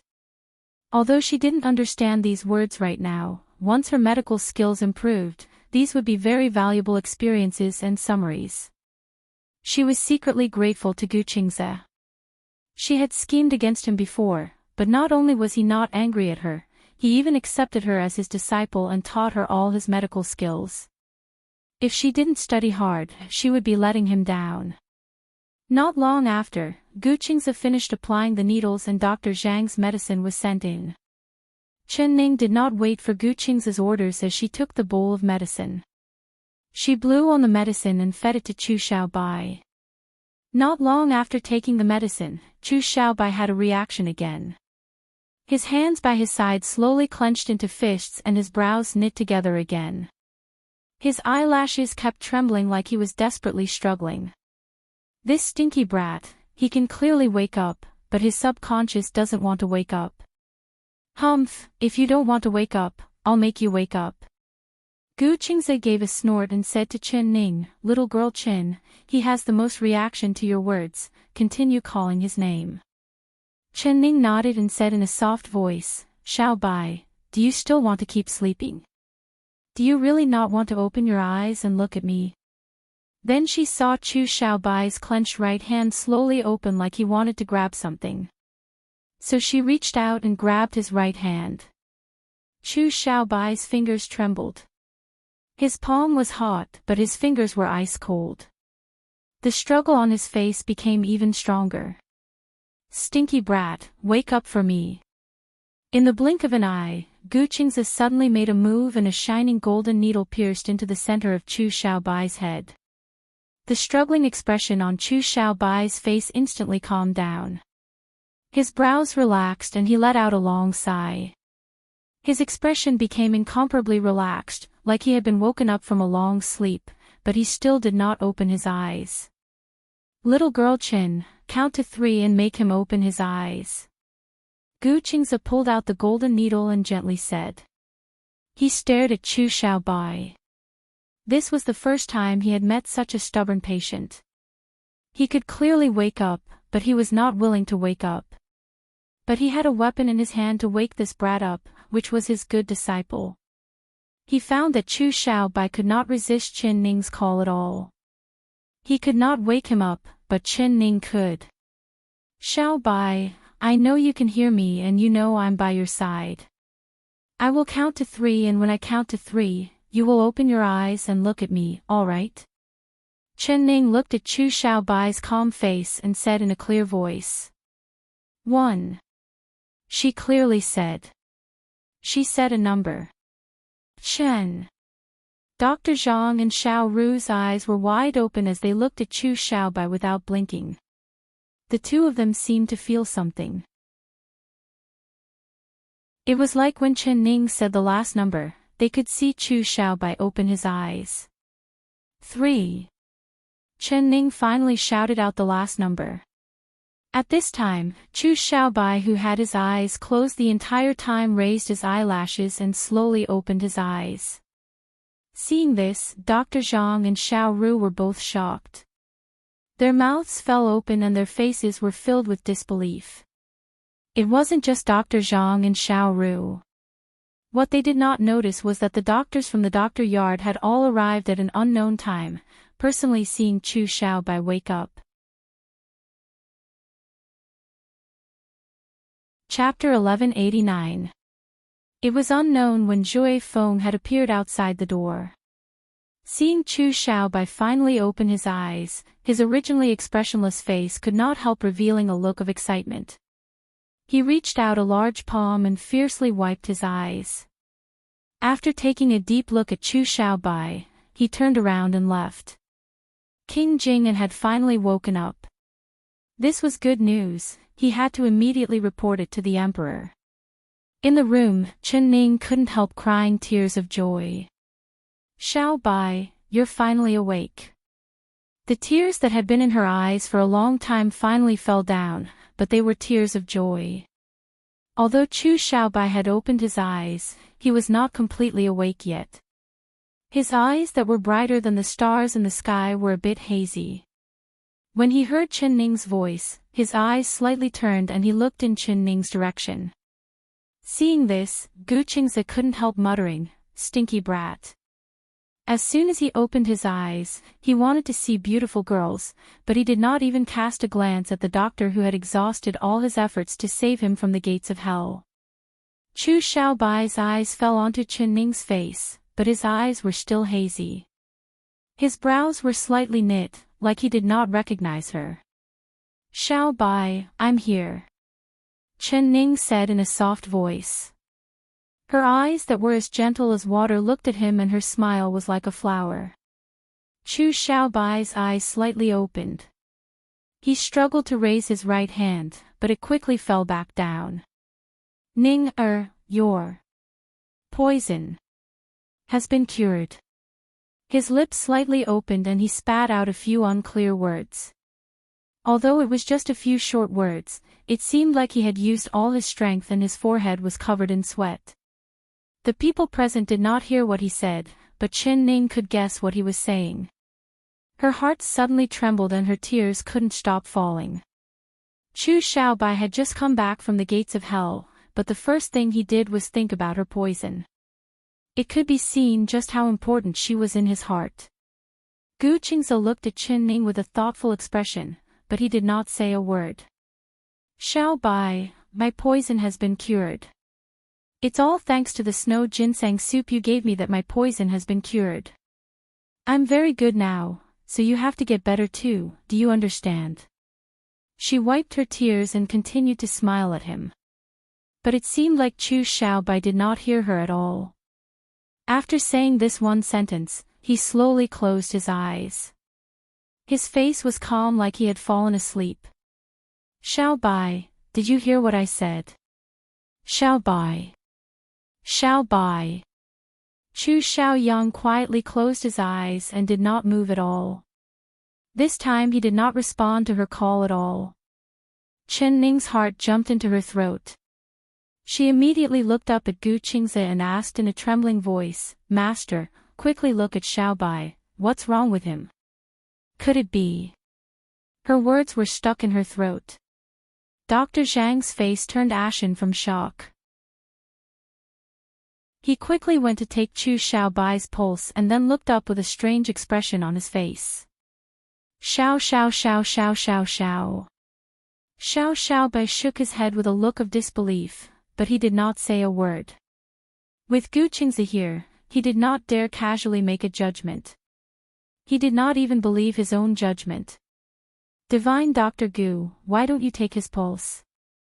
he respectfully said to Gu Qingze. Chapter 1190. Chen Ning understood his meaning when she heard this and her heart that was stuck in her throat finally fell down. She said with a smile, "Is Master worried that I'll go back on my word? Since I've called you Master, you will be my, Chen Ning's, Master for a lifetime."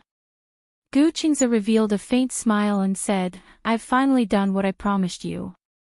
This brat won't die and he has already woken up once, so his consciousness can be considered clear, so there won't be any major problems." However, the sword in his chest was too deep and he lost too much blood, making his body very weak. He's really asleep now. Sleep is the best way for him to rest and recover. Once he's had enough sleep, he'll naturally wake up again. However, he'll probably sleep for a long time this time. Let's all go out and let him have a good sleep. He sat back in his chair and gently pushed the armrest, causing the chair to slowly slide out the door. Everyone quietly left the room, not making a single sound. Chen Ning was the last to leave. Before she left, she covered Chu Xiaobai with the blanket and looked at his sleeping face for a while. She let out a faint sigh from the bottom of her heart before turning to leave. The yard was filled with the doctors from the doctor yard.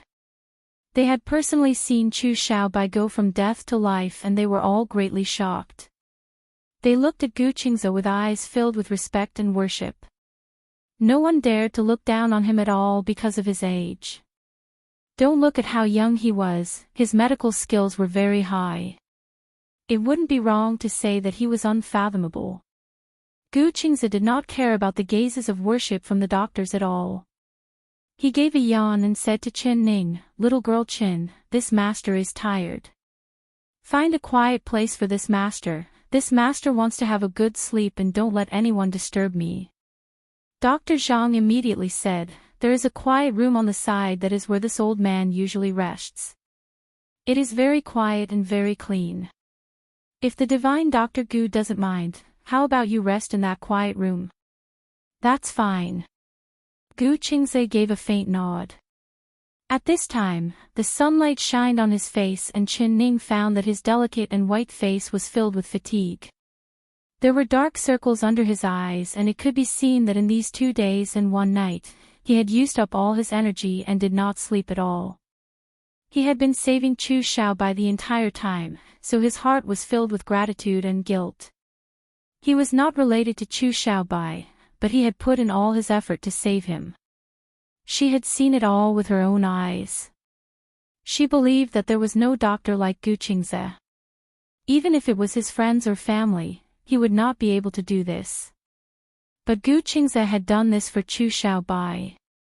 Why did he do this? Was it just because he agreed to her condition?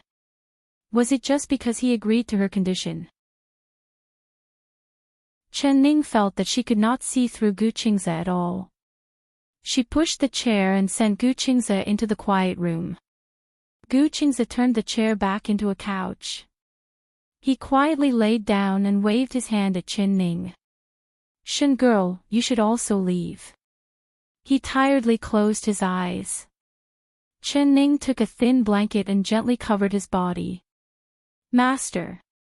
Her voice was stuck in her throat and her heart was filled with endless gratitude. Chapter 1191. Chen Ning was thinking about this in her heart. She blinked and before she could say anything, she saw Gu Qingze slowly open his eyes. Although his eyes were bloodshot, they were still filled with spirit. "Little girl Chen, I don't want any repayment from you. You just need to diligently study medicine with me, firmly grasp everything I teach you, and use what you learn. I hope that one day you can surpass your master and when your medical skills surpass mine, that will be the best way for you to repay me. Do you understand?" Gu Qingze said in a sincere voice. It was strange. He was only a few years older than Chen Ning, but when he said these words, his tone was filled with age, making Chen Ning unable to hold back a smile. But she pursed her lips and replied with a serious expression, "Yes, master. I will definitely study hard and not ruin master's reputation." Gu Qingze unhappily said, "Am I very old?" Chen Ning giggled and said, "Of course you're not old. Master is still young, just like the sun at 8 or 9 in the morning. Stop flattering me. Get out, get out. This master wants to rest." Gu Qingze had a serious expression as he kicked her out. After Chen Ning left the room, he looked in the direction she left in. His lips curled into a faint smile. It was as if taking this smart disciple was the best decision he had made in his life. Hey, he believed that with her intelligence and photographic memory, in less than a year, she would be able to learn all of his medical skills. Next, it would depend on her actual practice. As for when she would be able to achieve mastery, that would depend on her ability to comprehend. But he was confident that the person he chose would not be wrong. This bet, he would definitely win it. Gu Qingze closed his eyes and quickly fell into a deep sleep. When Chen Ning came out of Gu Qingze's room, she saw Mo Chuan standing in the yard. His tall and straight figure was standing in front of Chu Xiaobai's window, looking through a small hole in the window. Hearing Chen Ning's footsteps, he suddenly turned around. Ning, His handsome face was filled with high spirits and his eyes could not hide the joy in them. After receiving Zhui Feng's report, he immediately put down all his government affairs and rushed over from the palace without stopping. Dr. Zhang had reported Chu Xiaobai's current situation to him, allowing the stone in his heart to fall down. His eyes fell onto Chen Ning and he found that she was wearing the clothes of a eunuch. He couldn't help being a bit surprised, but then he revealed a smile. He lovingly took off the hat on her head, revealing her dark cloud-like hair. Chen Ning looked at Chen Ning and said, "Why are you this naughty girl? If you want to leave the palace, just openly leave. You are the Empress, who dares to stop you? Why are you dressed like this?" Chen Ning did not have a smile on her face. She deeply looked at him and bit her lips, not saying a word. "Xiaobai is finally getting better, so you should be happy. Why do you look so unhappy? Is there a change in Xiaobai's condition?" Mo Chuan's heart immediately tightened. Mo Chuan's heart tightened. Chapter 1192. Mo Chuan asked. Xiaobai spoke. What did he say? Chen Ning hesitated for a bit before saying. He had just woken up and his words were unclear, so no one could hear what he said. It seemed like he used a lot of strength and after speaking, he immediately fell asleep. My master said that he had lost a lot of blood from his sword wound, so he needed some time to recover. Sleeping is the best way for him to recover, so when he wakes up, you can go in and see him. Let's not disturb his rest right now. Mo Chuan nodded and held her hand. He found that her fingertips were a bit cold and said, "It's fine if you dress up as a eunuch to leave the palace, but why don't you wear more clothes?" Chen Ning did not reply. She suddenly looked up and stared at him. Mo Chuan, I have something to say to you. She had a serious expression. Is it about Xiaobai? No, it's not. She shook her head. Mo Chuan's dark and deep eyes fell onto her face, silently not making a sound. It was like he had already guessed what she wanted to say. Dr. Zhang and the other doctors had already moved away. There were only the two of them in the courtyard now. But with Mo Chuan's cultivation, he could naturally hear the breathing of quite a few people around them. He looked around before slowly opening his mouth. If you have anything to say, you can say it after we return to the palace. Say it after we return to the palace. Will you give me a chance to speak? Mo Chuan, why did you poke my sleep acupuncture point last night? Chen Ning looked at him without blinking. She was not stupid at all. She had not finished what she wanted to say last night, so she would not fall asleep like that. It must have been Mo Chuan who had secretly poked her sleep acupuncture point, but his movements were very light and clever, so she did not notice it at all. The reason he did this was because he did not want to hear the truth from her mouth. He did not want to hear her reveal the final mystery. Mo Chuan deeply stared at her. She was like a porcupine staring back at him, not flinching at all. Ning, are you asking me why? He calmly said, you went out for this long and did not rest at all because of Xiaobai's matter. Do you think my heart wouldn't ache? I just wanted you to have a good sleep, that's all. His face was the same as usual when he spoke, without any expression. But his calm expression could fool anyone, but it could not fool Chen Ning.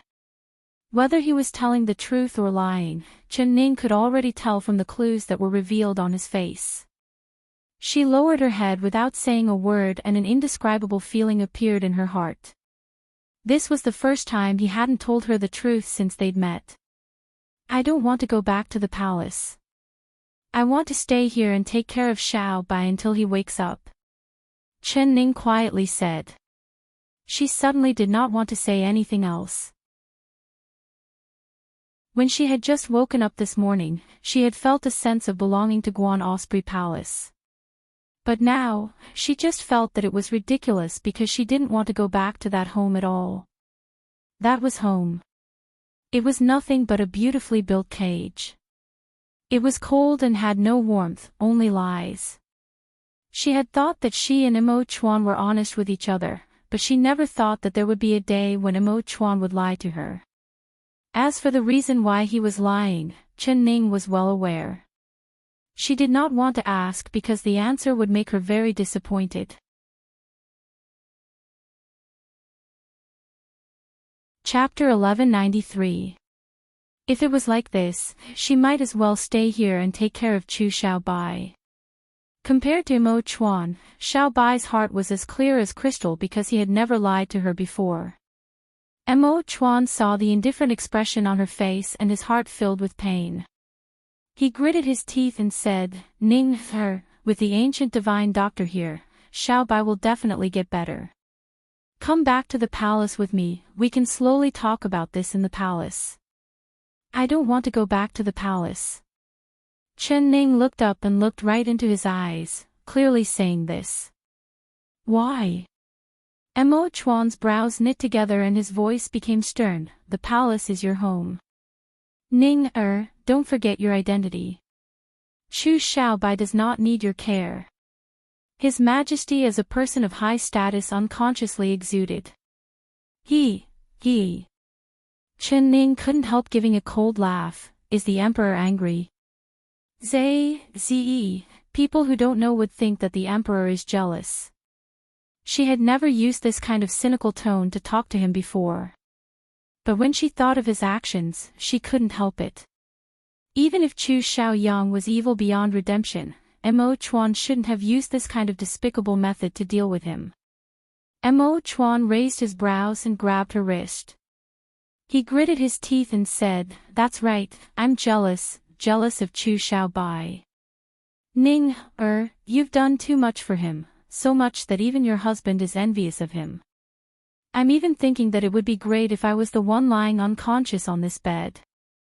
You would personally feed me medicine and porridge. I really wish that I could be in a different place from him. These words had been suppressed in his heart for a long time. Every time he saw her look at Chu Xiao Bai, there would be a poisonous snake called jealousy stirring in his heart. But he couldn't say a single word, he couldn't even show the slightest bit of jealousy. Because Chu Xiao Bai's life was in danger, it was all because of her. She did all of this just to repay him. Even if he knew that her heart was with him, seeing her worry for another man, he would still feel jealous. If it wasn't for the fact that he had been provoked by her today and his mood fluctuated, he would not have said these words. Because this would make him seem too narrow-minded. But facing his feelings, he could not pretend to be magnanimous. He hoped that her gentle eyes would only be for him and he would only be for him in her heart. Imo Chuan. Chen Ning's heart violently trembled. Her eyes opened wide as she looked at him in disbelief. It was clear that she didn't believe these words had come from his mouth. The resentment and dissatisfaction she felt for him flew away and her eyes filled with tenderness. For a proud man like Imo Chuan to say these words, it could be seen just how important he was in his heart. Well, what did she care? So what if he lied to her? His heart, well as he could well. Imo Chuan's eyes flashed with a trace of passion. He turned his eyes away and did not look at her. He was already regretting saying these words. He had actually said all of his true thoughts, she would definitely look down on him and despise him. He was afraid that if he stayed a bit longer, he would do something even more spineless and say even more spineless things.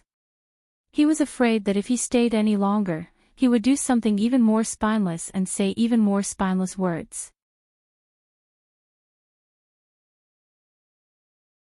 Chapter 1194. Imo Chuan's footsteps stopped, but he did not turn around. I'll go back to the palace with you. Chen Ning placed her hand in his. She looked up and revealed a faint smile to him. Her smile was like a flower blooming. It was as bright as the sun, as if all the flowers in the courtyard were blooming.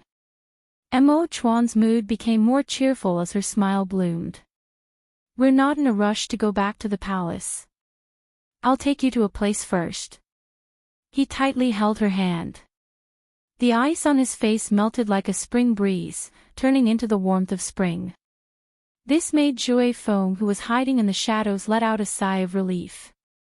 Although he did not show himself, the tense atmosphere in the air made it hard for him to breathe. Chen Ning nodded with a faint smile, but she did not ask where Mo Chuan was taking her. Because wherever he went, she would follow. Tai He Floor. When she saw the familiar restaurant in front of her, her heart filled with a warm feeling. The two of them could be said to be fated with each other because of this restaurant, so they could be considered frequent customers of Tai He Floor. Only ever since the two of them opened their hearts, they had never come here again. It's been a long time since I've eaten those dishes you thought of. It's rare for us to leave the palace today, so how could we miss this kind of delicacy? Mo Chuan revealed a faint smile as he pulled her hand to the door. After a few days, Tai He Floor had already doubled in size. They had even turned the drunken immortal house across from them into their own property. Even though it was like this, there was still a long line of customers coming to eat. When the two of them entered the door, they saw the shopkeeper behind the counter with a single glance. The shopkeeper still had an old face. When he saw Mo Chuan and Chen Ning, he couldn't help being shocked by Mo Chuan's appearance. He knew that they were honored guests and did not dare neglect them. He quickly came out from behind the counter and personally received them. Only he did not recognize that this black-clothed youth with a noble aura was a guest that he had visited several times. He did not even look at Chen Ning beside Mo Chuan. He looked over and saw that Chen Ning was wearing a eunuch uniform, so he thought that she was a eunuch from the palace. As for the young master beside her, his identity was definitely not normal. Two esteemed guests, welcome to Tai He Floor. It's just that our store is already full, would you like to? Before the shopkeeper could finish, Mo Chuan had already thrown a gold ingot into his chest. Third floor. After saying this, he led Chen Ning to the third floor in a familiar manner. After coming to the Tai He Floor a few times, he and Chen Ning knew that there was a room on the third floor that was specially used to receive guests. It was very elegant and comfortable, but this room was often empty. Dear customers, please wait a moment. Dear customers, the third floor, the private room on the third floor is currently occupied. The innkeeper hurriedly caught up from behind. Mo Chuan ignored him and threw another gold ingot into the shopkeeper's chest. This is enough, he said in a deep voice. The shopkeeper held the two heavy gold ingots and his eyes narrowed into a smile. He was very knowledgeable, so naturally he knew what Mo Chuan meant. Two guests, please wait a moment. This little one will move the guests to another room and clean the room before inviting you two in. He bowed as he spoke to Mo Chuan. Then he quickly went to the third floor. Chapter 1195. Mo Chuan tapped the tip of her nose and said with a faint smile, that room's meaning is different. Last time, it was in that room that you tricked me, did you forget? His cold and stiff face revealed a gentle smile. At that time, he had hidden his true identity and lied about being an assassin. With how smart she was, she didn't doubt it at all and even invited him to stay by her side to protect her. She didn't know that this was exactly what he wanted. Chen Ning also remembered the scene at that time and her face turned slightly red. She angrily said, Mo Chuan, it was clearly you who lied to me, when did I trick you? Mo Chuan's lips curled. Before he could say anything, he suddenly heard the angry scolding of a young girl coming from upstairs. Your dog eyes are blind, actually daring to make me give up my room. Scram! Take your stinky money and scram. Following that, Mo Chuan and Chin Ning saw the shopkeeper roll down the stairs like a ball. Mo Chuan reached out to push his shoulder and the shopkeeper finally stopped rolling. He climbed up from the ground, but his face was already swollen from the fall. Shopkeeper, were you beaten by someone? Chen Ning's sharp eyes saw that there was a clear whip mark on the right side of the shopkeeper's face. It's all because this little one doesn't know how to speak and made the esteemed guest in the private room angry. It's fine, it's fine. The shopkeeper covered the wound on his face. Although it was hard to bear the pain, he had a face of forbearance. It was clear that he knew that the person in the private room on the 3rd floor was someone he couldn't offend. He didn't want to make a big deal out of this and just wanted to keep the peace. He gave the 2 gold ingots back to Mo Chuan with a bitter smile. 2 esteemed guests, I'm truly sorry. I'll have to ask you 2 to eat somewhere else. Mo Chuan did not take it and his cold eyes looked in the direction of the 3rd floor. The shopkeeper's expression was filled with fear, nervousness, and unease. He did not dare offend the person upstairs and the person in front of him was not easy to offend. He felt like his head was about to explode. Chen Ning thought that everything was first come, first served. Mo Chuan making the 3rd floor people give up their room was their loss, although the other side's actions were a bit rude. She pulled on Mo Chuan's sleeve and said in a soft voice, "Let's go, they came first." Mo Chuan gave a snort. As the emperor, he had always been able to get whatever he wanted. Today, he couldn't even get a room to eat in and was even ridiculed in public. Chen Ning gave an apologetic smile to the shopkeeper. "I'm very sorry, it was our request that made the shopkeeper feel wronged. Take these 2 ingots of gold and treat them as money for your injuries. We'll come back another day." The shopkeeper let out a sigh of relief. Not caring about the pain, he had a smile on his face. The 2 honored guests understand this lowly one's difficulties. This lowly one is truly grateful. How could this lowly one dare to accept this gold? Please take it. Of the 2 of you 2. Ning nodded of chin. Chin of. I'd like to see which filthy thief has the guts to make me give up my room. Of the chin of king of the king exclamation point. Suddenly, the crisp voice of a young girl rang out from upstairs. Then, a black shadow of a whip came down like a poisonous snake. The shopkeeper covered his face and tears came out of his eyes from the pain, but he bowed to the 2nd floor. The shopkeeper covered his face with his hands. He was in so much pain that tears were flowing out, but he bowed and apologized to the people upstairs.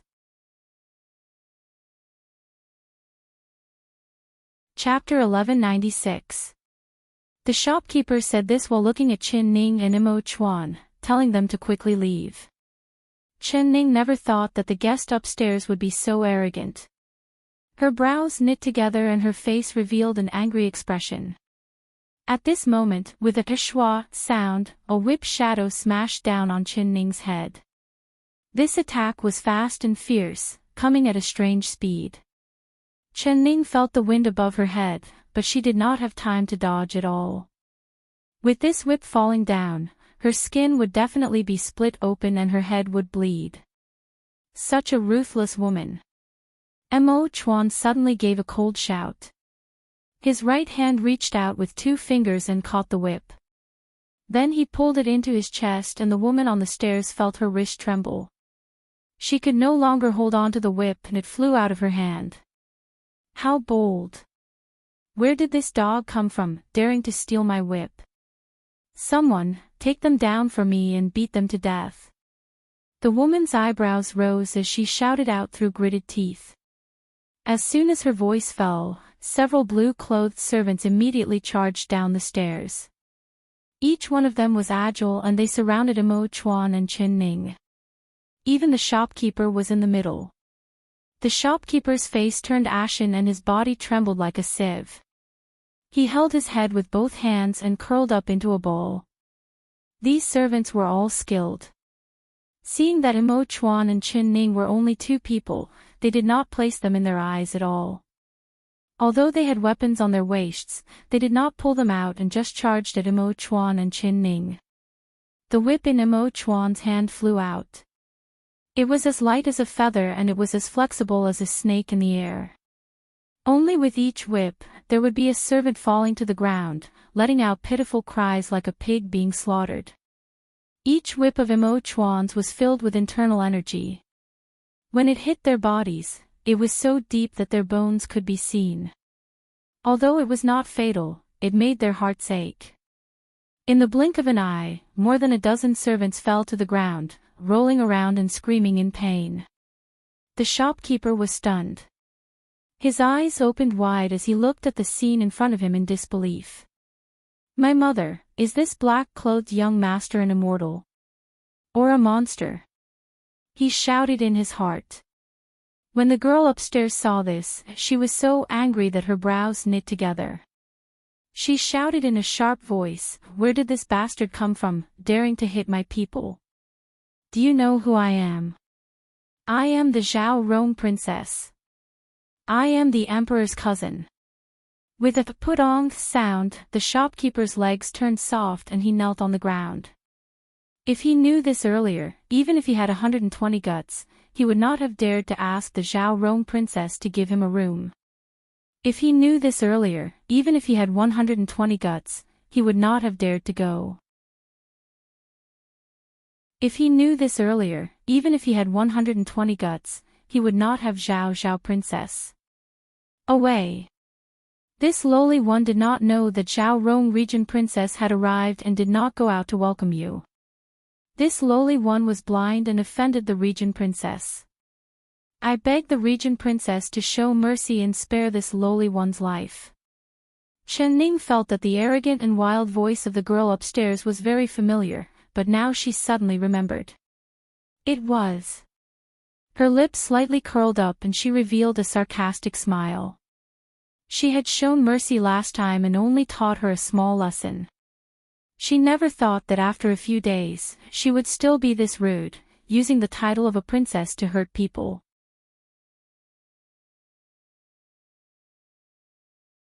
Chapter 1197. The Zhao Rong princess curled her lips and walked down the stairs. She pointed at Imo Chuan and Qin Ning and arrogantly said, "Are you two deaf? Didn't you hear who this princess is? Why aren't you kneeling down and begging for mercy for this princess? If this princess is in a good mood, perhaps I'll spare your dog lives." She walked down a few steps and coldly looked at Imo Chuan and Qin Ning. Suddenly, her expression changed. Her originally cold and arrogant expression suddenly froze, as if she had seen something unbelievable. Qin Ning looked over and found that it was the embroidered-clothed girl she had met on the way here. The expression on her face was just as annoying as last time. She was wearing a large red embroidered robe with a golden phoenix embroidered on it. It sparkled and at first glance, it looked like a fire-red phoenix. Her expression was also as proud as a phoenix. But all of her arrogance had a large change when she saw Imo Chuan. Biao. Cousin. The Zhao Rong princess' eyes opened wide in disbelief as she looked at Imo Chuan in a daze. Imo Chuan coldly looked at her, not saying a word and not showing any expression on his face at all. The Zhao Rong princess rubbed her eyes, suspecting that her eyes were playing tricks on her. Why would the emperor's cousin appear here? But when her eyes swept over Qin Ning beside Imo Chuan, she did not notice Qin Ning's appearance at all. She only saw that she was wearing the clothes of a eunuch and confirmed that the one she was looking at was the emperor's cousin. She was surprised and happy. She didn't care about going down the stairs one step at a time. With a light leap, she landed in front of Imo Chuan. "Cousin, don't you recognize me? I'm Rong." Her hands tightly grabbed Imo Chuan's hand as she excitedly shouted in a loud voice. She was not stupid. She saw that Imo Chuan had come out of the palace incognito, so she did not call him emperor. But calling him cousin like this made it seem like she was very close to Imo Chuan. Chen Ning's eyes looked at her and then at Imo Chuan. She was thinking that Imo Chuan actually had this kind of cousin. She had never heard him mention it before. But seeing the Zhao Rong princess' unruly temper, Imo Chuan probably would not like her. She did not say a word and just waited to watch the show. As expected, Imo Chuan slightly knit his brows. He let go of Zhao Rong's hand and coldly looked at her. That cold gaze made most of the excitement on Zhao Rong's face disappear. She shrank her neck under Imo Chuan's gaze and took a small step back. She said in a small voice, "Cousin, Rong is back. Are you not happy to see me?" Her voice had a trace of grievance in it. Her large eyes blinked as if she was about to cry.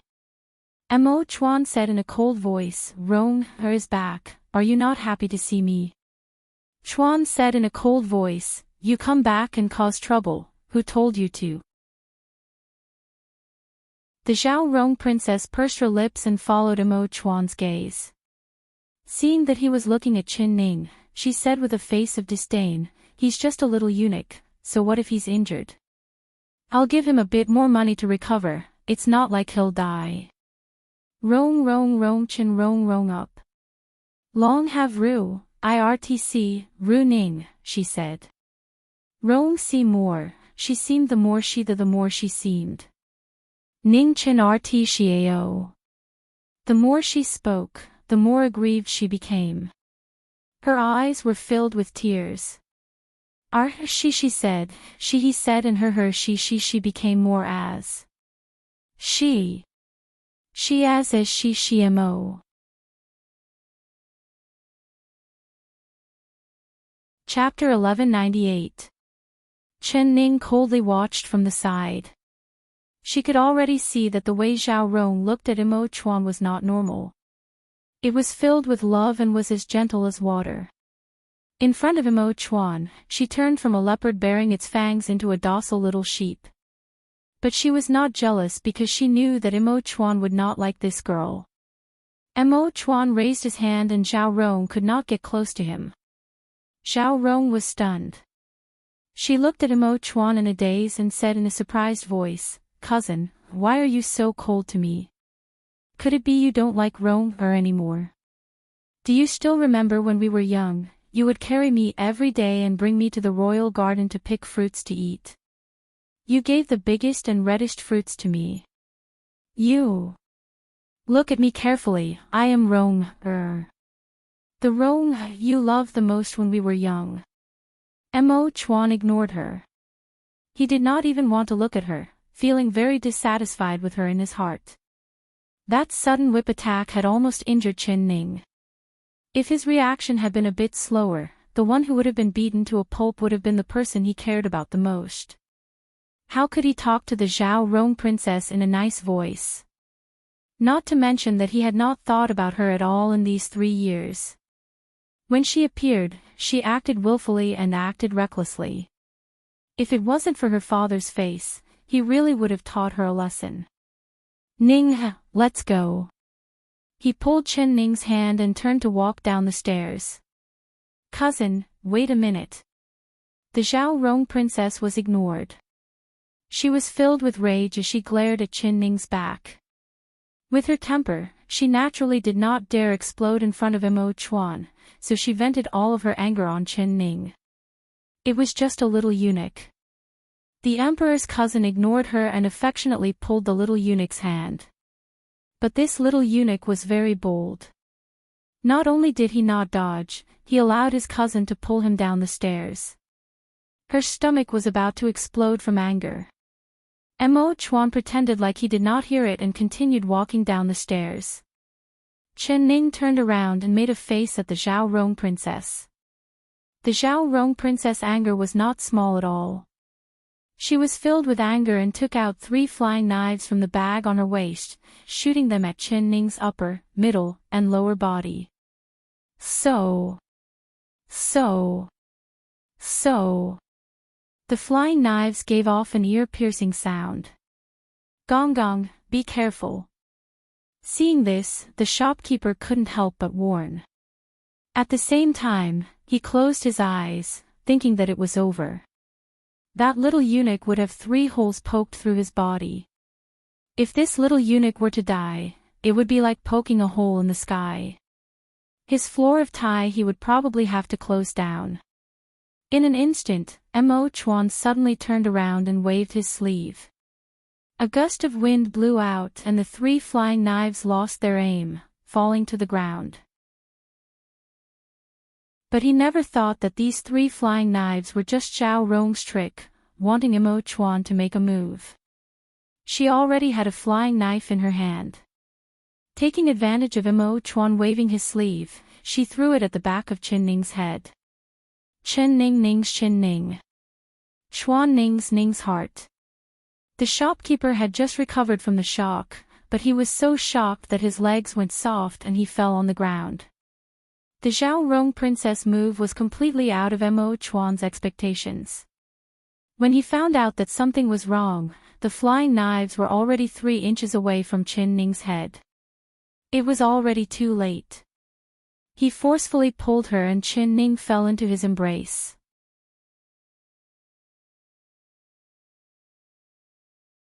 Chapter 1199. So it's a girl. The shopkeeper rubbed his eyes and was surprised to see that the little eunuch had turned into a beautiful young girl. Moreover, she looked a bit familiar, like he had seen her before. Zhao Rong princess was completely stunned. She looked at Qin Ning in a daze and after a while, she finally recognized her. So it's you. You liar, give me back my carriage. When she recognized Qin Ning, her eyes seemed like they were about to spit out flames. She gritted her teeth and looked like she wanted to swallow Qin Ning alive. A thick hatred was released from her body. Thinking of how she had been tricked by this girl in front of her, actually using the carriage she had spent a large amount of money to exchange with the other party. In the end, not only did the carriage hurt her but, Shui Feng had also used his hidden strength to turn her carriage into a pile of rotten wood. She had used a wicker basket to draw water for nothing. She had lost both her carriage and her face. In the end, it was all because of this girl in front of her. So when she saw Qin Ning, it was like seeing her father's killer. She wanted to skin the other party alive. Qin Ning giggled at her and said, "That carriage was something you were willing to exchange with me." I said no, but you insisted.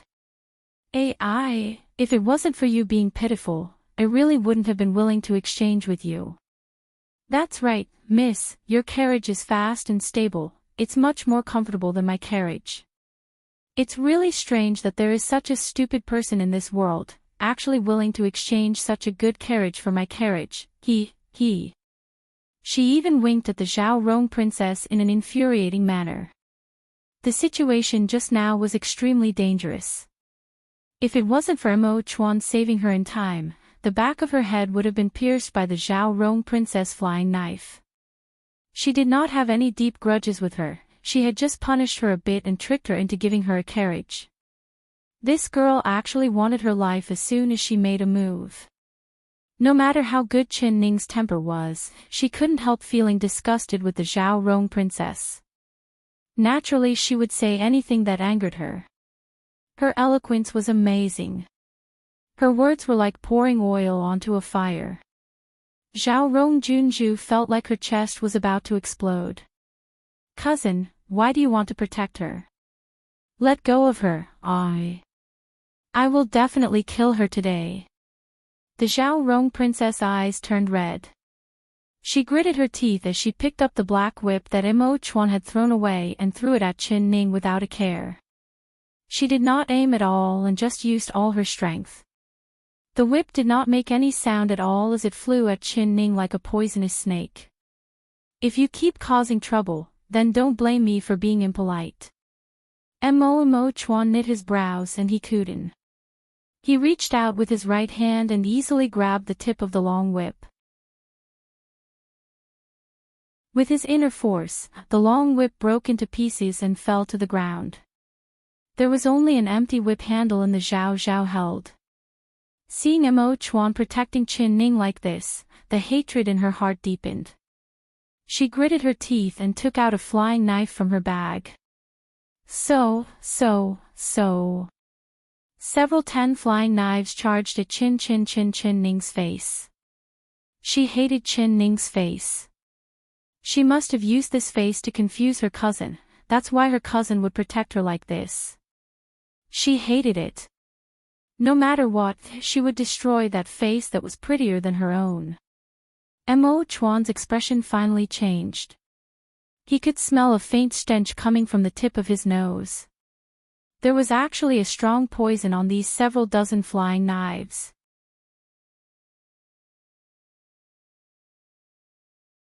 Chapter 1200. Mo Chuan gave a sharp roar. He could block these flying knives, but with the flying knives flying around, perhaps he would accidentally injure other people. Their noisy fight on the stairs had already attracted a large group of onlookers, who surrounded the upper and lower floors to watch the fun. He swept his gaze across and saw a heavy leather pouch on the shopkeeper's waist. He immediately stretched out his hand and tore the leather pouch, causing copper coins to fall to the ground with a ding-ding-dang-dang sound. At this time, Mo Chuan was already holding a copper coin in his hand and he threw it at the flying knives. With a zheng, zheng, zheng sound, each flying knife was broken in half and fell to the floor. Everyone was stunned seeing this. If they didn't see it with their own eyes, who would have believed that these small copper coins could break the blades of the flying knives? This black-clothed young master's martial arts were very deep. Could it be that he was one of the legendary martial artists? But he was also this young. Everyone looked at Mo Chuan with a respectful gaze. They were not used to the Zhao Rong princess arrogance, so they all loudly cheered for Mo Chuan. Good. Good hit. It's so satisfying just watching. A girl like her who was born without a mother should be taught a lesson. There were a few customers who came late and did not hear the Zhao Rong princess introduce herself. They did not know that the other side was the Zhao Rong princess, so they spoke without restraint. The Zhao Rong princess' eyes seemed like they were about to spit out flames. Hearing everyone's mocking her, she fiercely looked at the people around her. Do you not want to live anymore? How dare you insult this princess? This princess will chop off your heads one by one. She cursed in a flustered and exasperated manner. Someone in the crowd whispered, She is the Zhao Rong princess, a person we can't offend. Hearing this, the crowd that was originally filled with mocking laughter immediately became silent, and no one dared to say another word. The person from before pulled back his head and hid in the crowd, silently slipping away. God, how could he have known that the other side was the Zhao Rong princess? He had actually insulted her parents. The Zhao Rong princess was the emperor's cousin. Insulting the Zhao Rong princess was the same as insulting the emperor. Insulting the emperor, this was equivalent to losing your head. If he didn't leave now, when would he? The Zhao Rong princess saw that she had stunned everyone with a single sentence and her proud face revealed a proud look. She pointed at Qin Ning with one hand and placed the other hand on her waist as she shouted, Quickly come over and kowtow to this princess. Don't think that this princess will forgive you just because my cousin is protecting you. You lied to this princess and almost caused this princess to lose her life. Don't think this princess will let you go. She saw Mo Chuan protect Qin Ning in his embrace with an intimate expression. Although the other side was wearing the clothes of a eunuch, she could not hide her elegant and refined appearance. She was filled with jealousy and jealousy. Qin Ning blinked at her, but before she could say anything, Zhao Mo Chuan. Qin eyes. The one who should kowtow and apologize is you. Zhao Rong, come over and apologize to her. You have acted viciously and tried to take her life again and again. Do you know your wrongs? His voice was severe and his icy gaze stared at Zhao Rong Junju. Princess Zhao Rong could not believe her ears.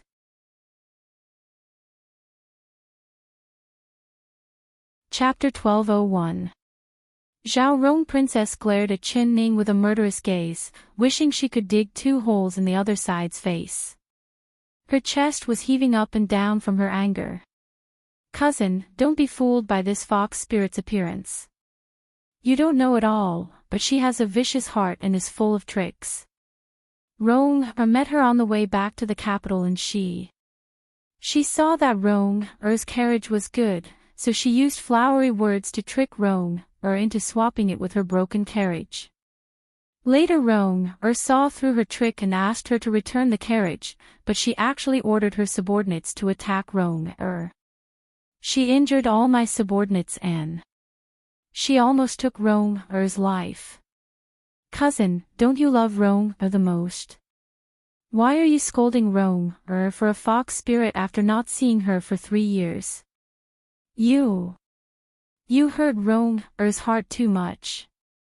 She was angry and anxious as tears began to fall from her eyes. Mo Chuan did not know that Qin Ning had met her on the road, but he believed in Qin Ning. If this really happened, it would be Zhao Rong causing trouble and it wouldn't be Qin Ning provoking her first. But if she dared to provoke Ning, the one to suffer would be her. Today's matter, it was clearly your fault. You randomly attacked people and you still dare to quibble.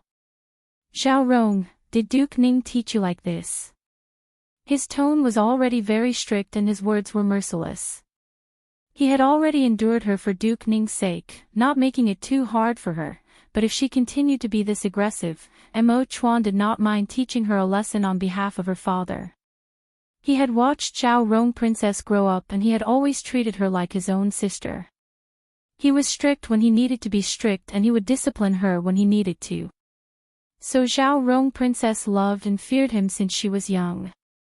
She dared to go against her father Duke Ning's words, but she listened to Mo Chuan's words. She was as obedient as a mouse meeting a cat. He never thought that after not seeing her for 3 years, the willful and innocent little girl from the past would become a completely different person. If he didn't see it with his own eyes, Mo Chuan would not have believed that this ruthless girl in front of him was the little tail that followed behind him in the past. Although Zhao Rong had grown from a 12 or 13-year-old girl to a slender and elegant young girl, in Mo Chuan's eyes, she would always be a little girl that needed to be disciplined. He did not care about her at all. Cousin, you're helping outsiders bully me and Rong you don't love Rong anymore. You don't love Rong anymore. Princess Zhao Rong first widened her eyes in disbelief. Then, she stomped her feet and began to cry loudly. She became more and more sad as her tears flowed out. This was because she knew that with Mo Chuan protecting Qin Ning, she wouldn't be able to escape. Her subordinates had all been beaten down by Mo Chuan and her whip and throwing knives had all been destroyed by Mo Chuan. Xiao Chen, I Ning have Rong, I can't beat. What's so good about this stinking vixen? Isn't it just that she has a pretty face? Cousin, Rong I didn't expect you to be such a shallow person. How could you be captivated by beauty? Stinky vixen, one day, I'll dig your eyeballs out to vent the hatred in my heart. She cried while viciously cursing Qin Ning. If it wasn't for this vixen, her cousin had always loved her the most, so how could he bear to scold her?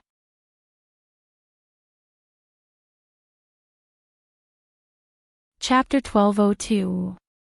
Qin Ning listened with a smile, not being angry at all.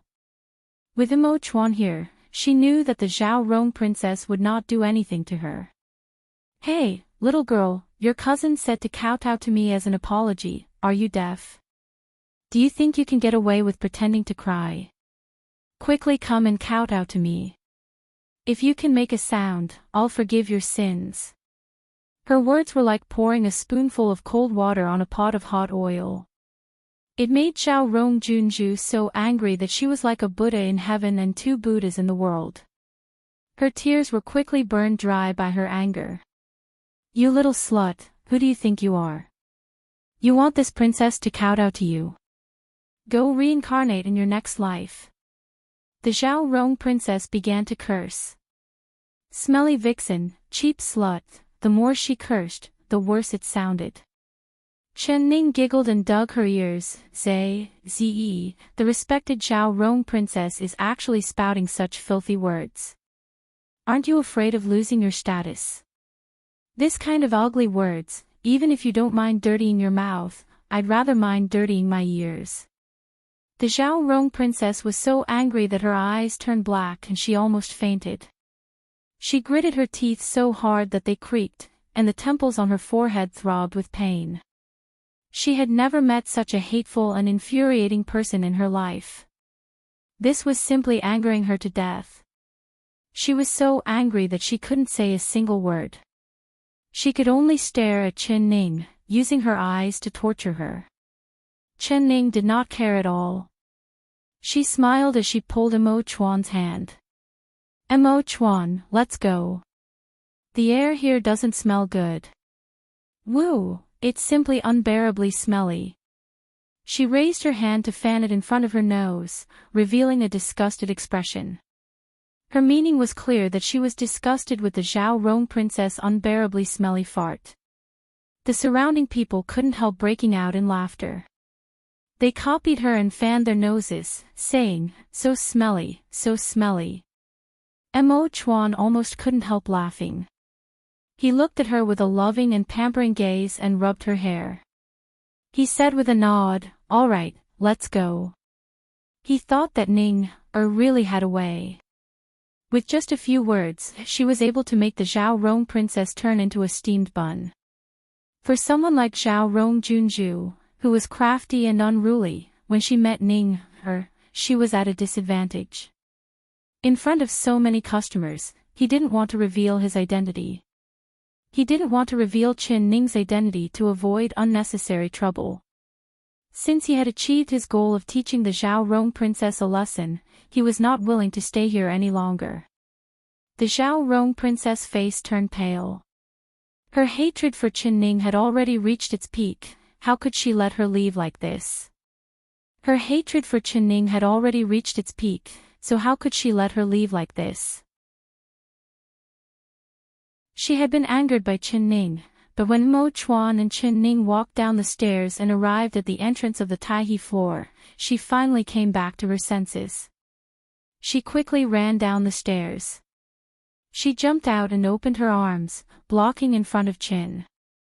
"Little slut, you want to run?" "No way." Chen Ning saw that she was not going to give up and was not going to stop, so she raised her brows. "Who are you cursing, little bitch?" she suddenly asked. "The little slut is cursing you." Zhao Rong Junju blurted out without thinking. Chen Ning pursed her lips into a smile and said, "That's right, the little slut is cursing me." Her smile was like a flower bud blooming. Mo Chuan also gave her a gentle smile, secretly praising her wit. The surrounding guests couldn't hold back as they broke out in laughter.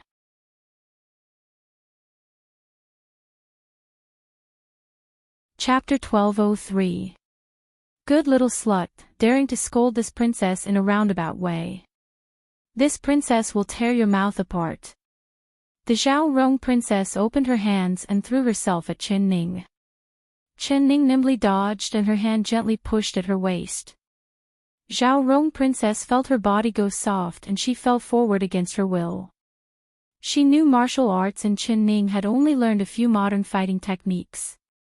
If the two of them really fought, Chen Ning would not be her match at all. But the techniques Chen Ning had learned focused on using softness to overcome hardness, using cleverness to gain strength. She was most proficient in sneak attacks and catching people off guard. The Zhao Rong princess only knew how to take back her fists. How could she compare to Chen Ning's nimbleness? Adding in the fact that she thought Chen Ning did not know martial arts, she did not place Chen Ning in her eyes at all, so she fell for it. She could not stand still and actually fell down the stairs. Mo Chuan just coldly looked at her, not thinking of helping her up at all. He thought that letting this unruly girl suffer a bit was good, teaching her a lesson so that she wouldn't hurt people again and cause a disaster. The fact that he did not personally teach her a lesson was already giving face to her father, Duke Ning. The Xiaorong princess closed her eyes in fright and let out a scream. She thought that she would have a swollen face from falling down and she would be in a sorry state. Who would have thought that when she fell down, she would feel something soft under her and not be injured at all? She reached out her hand and felt a human face. Her heart filled with joy as she shouted, "Cousin, you're really good. I knew you would save me." Opening her eyes in surprise and joy, the Xiaorong princess was instantly stunned. She saw that she was currently lying in the arms of a beggar. That beggar's clothes were filled with holes and his face was covered in dirt. He had been lying on the steps, bathing in the sun and catching lice, while watching the commotion in front of the restaurant. Who would have thought that the Xiaorong princess would fall into his arms, causing his chest to hurt? The broken bowl on the steps had also been smashed into pieces by the Xiaorong princess. The beggar instantly flew into a rage out of shame and grabbed the Xiaorong princess who was about to get up. "Stinky little girl, you've smashed my food and you still want to run. Quickly compensate me for my bowl." Xiaorong Juanju's face was completely red. She was both embarrassed and angry. She had never felt so humiliated in her life. She had actually been so intimate with a beggar in front of everyone. Her nose was filled with the sour odor of the beggar's body, and she almost vomited. When she thought about how her wretched appearance had been seen by her cousin, the emperor, she wanted nothing more than to open a crack in the ground for her to crawl into. She lowered her head and wanted to leave the beggar's embrace as soon as possible. She didn't expect that the beggar would grab her clothes and ask her to pay for his broken bowl. Xiaorong Juanju's anger rose and she elbowed the beggar's chest.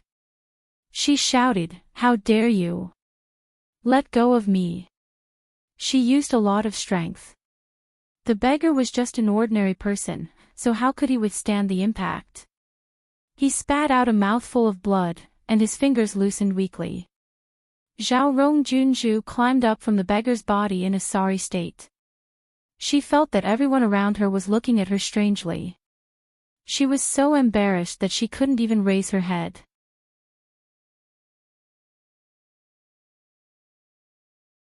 Chapter 1204. You. Just you wait for this princess. This princess will not forgive you. I will not rest until you are dead. The Xiaorong princess placed all the humiliation she had suffered today on Qin Ning's head. She raised her head and fiercely glared at Qin Ning. Then under the laughter of the crowd, she quickly ran away. "All right, little girl, I'll be waiting for you." Qin Ning smiled at her back in an uncaring manner and loudly said this.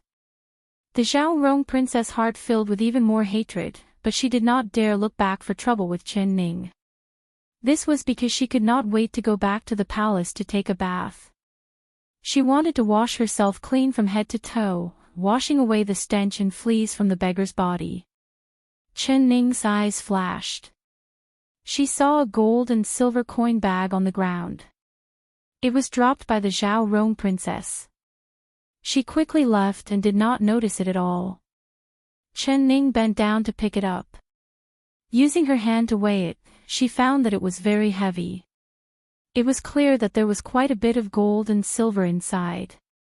She casually threw the coin bag to the beggar and said, "Consider this as compensation for that little girl hurting you." "Woo, it's the money she paid for your bowl." The beggar was surprised and happy. He held the coin bag and couldn't stop smiling. He even forgot the pain in his chest as he repeatedly thanked Qin Ning. Qin Ning shook her head and said, "You don't need to thank me. This coin bag belongs to that little girl, it's not mine." She took a step forward and said in a low voice, "The girl that fell on you is the Xiaorong princess. If you want to live, it's best if you leave the capital city. Go far away and never come back." The beggar's face instantly changed and his body began to tremble. Mother, if he knew that girl was the princess earlier, he would not have dared to grab her clothes and ask her to pay for his bowl. He gratefully looked at Qin Ning. He stood up and grabbed the coin bag, quickly disappearing without a trace. Chen Ning was not trying to scare him, rather she was trying to save this beggar's life. The Zhao Rong princess had thrown herself at a beggar in front of everyone, losing this kind of face. The first person she hated was herself, but she could not do anything to her. Then the second thing she needed to do was to make this beggar disappear from this world. Only then would she be able to shut everyone's mouths. With her ability to read people, her judgment of the Zhao Rong princess would not be wrong. Mo Chuan's brows slightly knit. He understood the meaning behind Chen Ning's words. Thinking of the Zhao Rong princess' ruthless actions and the deep hatred she had for Chen Ning, he couldn't help giving a snort. This girl that doesn't know the immensity of heaven and earth, I have to properly discipline her. Chen Ning revealed a smile as she looked at him. When did you have this kind of cousin? How come I didn't know about it? Mo Chuan shook his head and said, this is a long story, let's go back first. Chen, he said. The two of them had originally wanted to revisit old times, but they didn't think that they would run into the matter of Zhao Rong Junju. They didn't even have the mood to eat. You want the Zhao, the two Rong. The two said. Shall come. Ning, the two. Is there something else? Chen Ning raised her brows and asked. Two esteemed guests, please save this little one's life. With a pu tong sound, the shopkeeper kneeled down in front of Mo Chuan and Chen Ning, continuously kowtowing.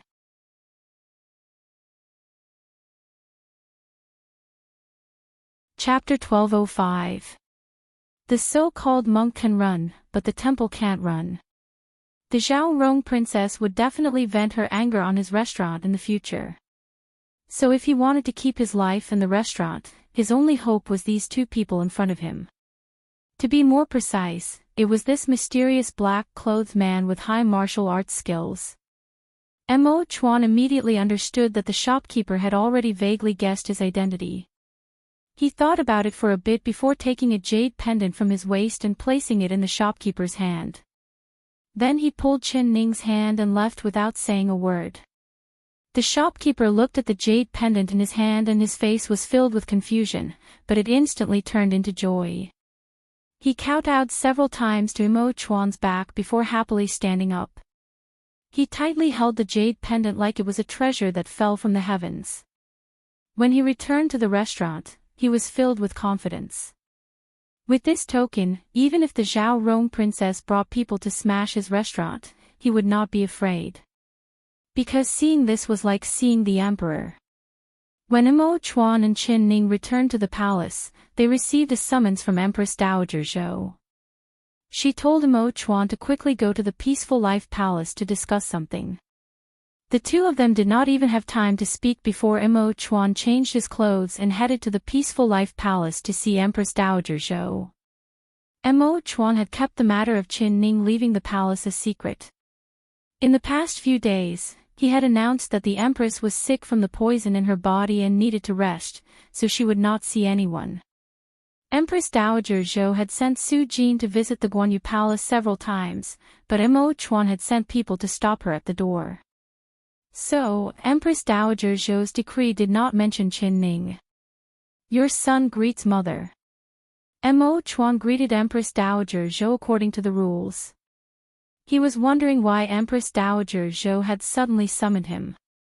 Could it be that the Zhao Rong princess came to the Peaceful Life Palace to complain to his mother? He was thinking that if Zhao Rong dared to distort the truth and throw the dirty water at Ning, he would explain everything to his mother. The emperor has worked hard these past few days. This widow has made some of your favorite dishes and snacks, so I called you over to eat with mother. Empress Dowager Zhou's expression was very gentle. She held Mo Chuan's hand as she sat at the table, smiling as she called for Su Jin to serve the dishes. Mo Chuan secretly felt it was strange, but he still respectfully sat beside Empress Dowager Zhou, personally helping her serve the dishes. In this period of time, he had been busy dealing with government affairs and adding in Chu Xiaobai's illness and Empress Dowager Zhou's illness. It could be said that he was very busy. Mother, this is Mother's favorite dish, you should eat a bit more. He felt very guilty and ashamed, thinking that he had to eat a good meal with Empress Dowager Zhou. Empress Dowager Zhou smiled as she ate the food he gave her and also personally gave him a jade prawn bowl. Emperor, eat a bit more. Mother likes to see you eat. She lovingly looked at Mo Chuan with eyes filled with motherly love. Mo to eat it. Mo eat. Mo Chuan smiled and nodded. Mo Chuan liked to eat sweet things, so Empress Dowager Zhou had prepared several desserts for him, all of which were his favorites. He. This is a rose layer cake personally made by this widow, does it taste good? Empress Dowager Zhou asked with a smile. Mother still remembers your son's favorite rose layer cake. Speaking of which, your son hasn't eaten it in several years, but the taste is still as good as before.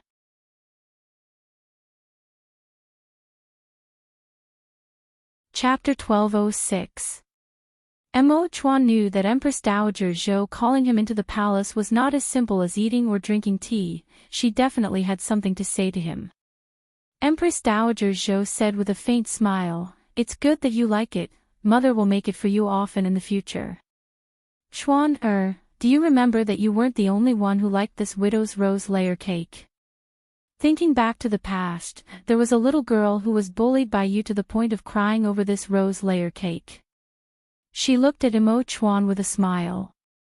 Mo Chuan raised his brows. Mother is talking about the Zhao Rong princess. Empress Dowager Zhou smiled and clapped her hand as she said, "That's right, it's hard for you to remember your cousin even though you're busy." Speaking of her Zhao Rong title, it was personally given by you and given by your mouth. 3 years ago, she was sent away by Duke Ning to learn martial arts and has now returned to the capital. You never would have thought that the skinny little girl of the past would become a beautiful girl like a flower. If you saw her, you definitely wouldn't recognize her. Mo Chuan gave a cold laugh, thinking that he really wouldn't recognize her. She had become so black-hearted and ruthless, how was she still that innocent little girl from the past? Learning martial arts. Only the heavens knew what she had learned in the past 3 years. Empress Dowager Zhou did not notice Mo Chuan's cold tone. Her face revealed a rare happy expression as she said with a faint smile, "Zhao Rong is a girl who changes 18 times between childhood and womanhood, becoming more and more beautiful. This widow has heard that she has learned martial arts this time and has a generous personality, so this widow really likes her. You haven't seen her for 3 years, have you thought about this cousin?" She and the Zhao Rong princess mother were cousins and the two of them were good friends before they married. Therefore, the Zhao Rong princess and Mo Chuan were blood-related cousins. Mo Chuan was older than the Zhao Rong princess by a few years. He was very mature and always had a serious look on his face. The Zhao Rong princess was the daughter of Duke Ning at an old age, so he pampered her. She was spoiled at a young age, but she had a nemesis which was Mo Chuan. At that time, Mo Chuan wasn't the emperor and the two families were cousins. The one Zhao Rong princess liked the most was her older cousin, following behind Mo Chuan like a little tail. When Mo Chuan practiced martial arts, she would applaud him from the side. When Mo Chuan studied, she would tilt her little head to the side and babble with him. After Mo Chuan ascended to the throne, he spent all his time on politics, so she rarely saw Mo Chuan. Only Empress Dowager Zhou liked her very much, often calling her into the palace to accompany her. Sometimes when Mo Chuan came to the Peaceful Life Palace, she would see him a few times. Because she and Mo Chuan had grown up together, so Mo Chuan treated her differently from others. He treated her like a little sister and would ask her about her situation with concern. A 13-year-old girl was already at the age where she had her first awakening of love. Zhao Rong Junju had long secretly liked this cousin. Empress Dowager Zhou and Zhao Rong Princess Mother wanted to marry the two of them, but Zhao Rong Princess was still young at that time and Mo Chuan was focused on the country, so he didn't have time to talk about love. As for Empress Dowager Zhou's hints, he could only push them away. In the past, Empress Dowager Zhou thought he was young and tender. She thought it wouldn't be too late to arrange a marriage for the two of them after Zhao Rong's princess came of age.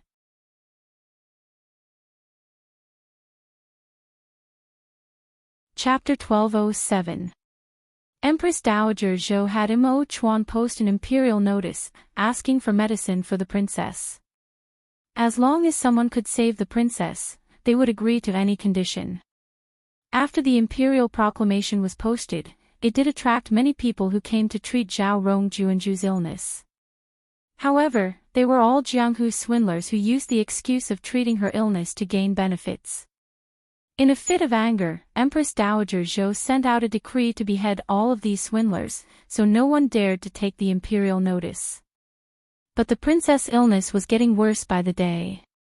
Her mother cried all day and Empress Dowager Zhou's heart was filled with sorrow. When everyone was filled with despair, there was a Taoist nun who came to take the notice, saying that she could cure the princess' illness.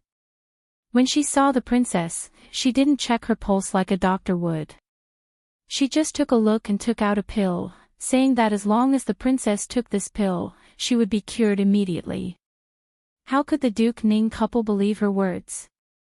They just casually gave the princess the pill.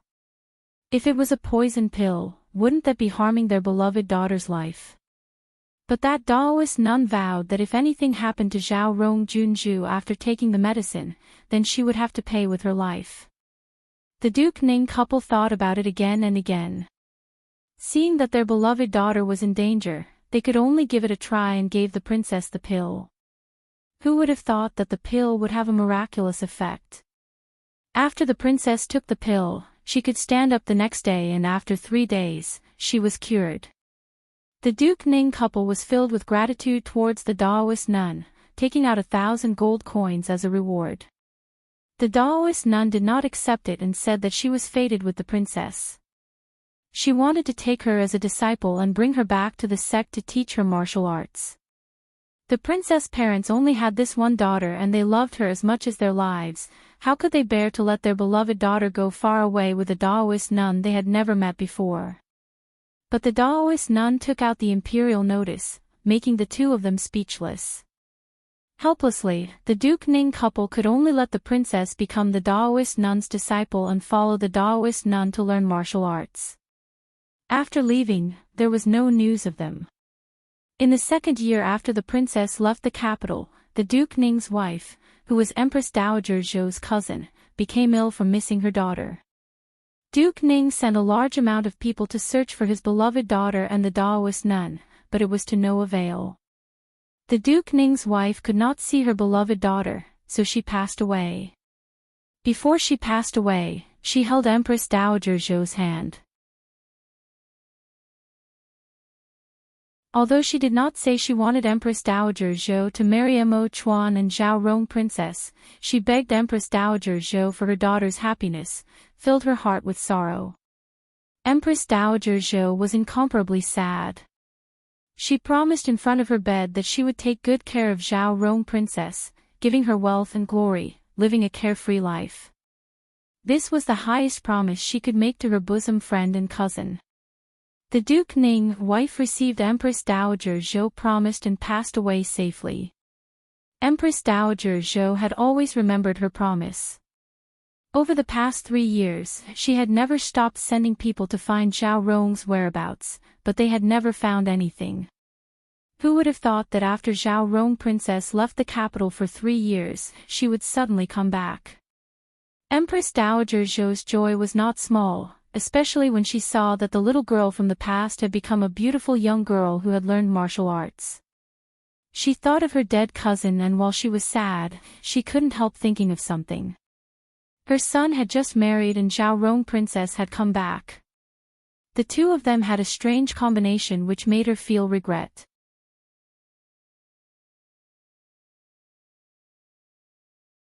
Chapter 1208.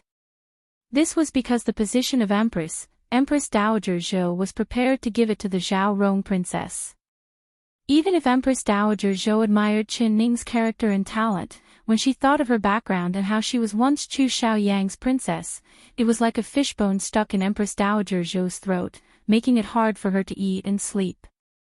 Mo Chuan was her own son, and in her eyes, there was no one that was worthy of him, but he had fallen for a married girl. This matter would spread to the world sooner or later, and he would become the laughingstock of the world. Although at the Empress ceremony, Mo Chuan had used the throne to block the mouths of the ministers, Empress Dowager Zhou knew that it wasn't just the ministers, even the common people would talk about this matter after their meals. They would laugh at the emperor for marrying a broken shoe as his empress and look down on the emperor for marrying his nephew's princess. Just thinking of this, Empress Dowager Zhou could not tolerate it. She could endure others criticizing her, but she could not stand others using a tone of disdain, ridicule, and sarcasm to criticize the emperor's son, whom she considered to be perfect and flawless. So the more she looked at Qin Ning, the more displeased she became. When she saw the Zhao Rong princess, she knew that this was the best match for Mo Chuan. The Zhao Rong princess had a noble background, and the two of them were childhood friends, being related by blood.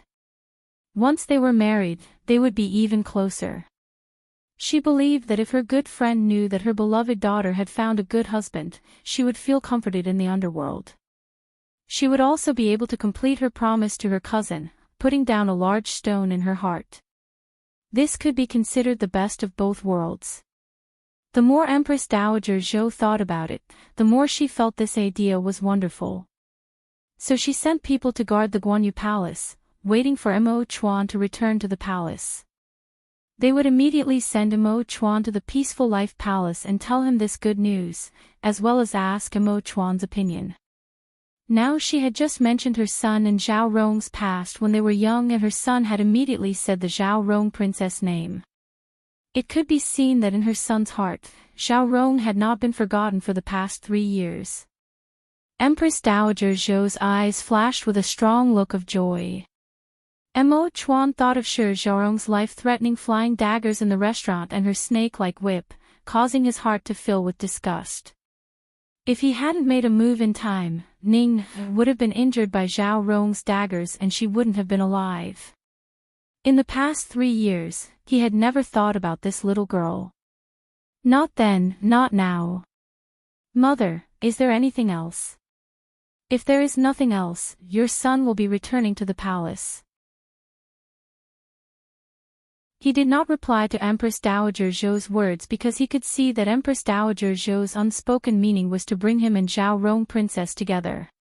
Empress Dowager Zhou couldn't help opening her mouth, but before she could say anything, Mo Chuan then said, "Mother, your son has sent people to invite the #1 divine doctor in the world to personally treat Ning Er's body is now fine." Empress Dowager Zhou was. Dowager Zhou was. Dowager Qin. Dowager Qin Yi Shao Qin, Rong Ning, he she he, Ning Zhao, he, and Qin, he, Dowager, he and Chang, Ning, Zhao, Qin, King, he, one, he. Empress Dowager Zhou revealed a sincere smile this time. She couldn't help standing up from her chair and grabbing Mo Chuan's hand. "If we invite the #1 divine doctor in the world, Xiao Bai can be saved."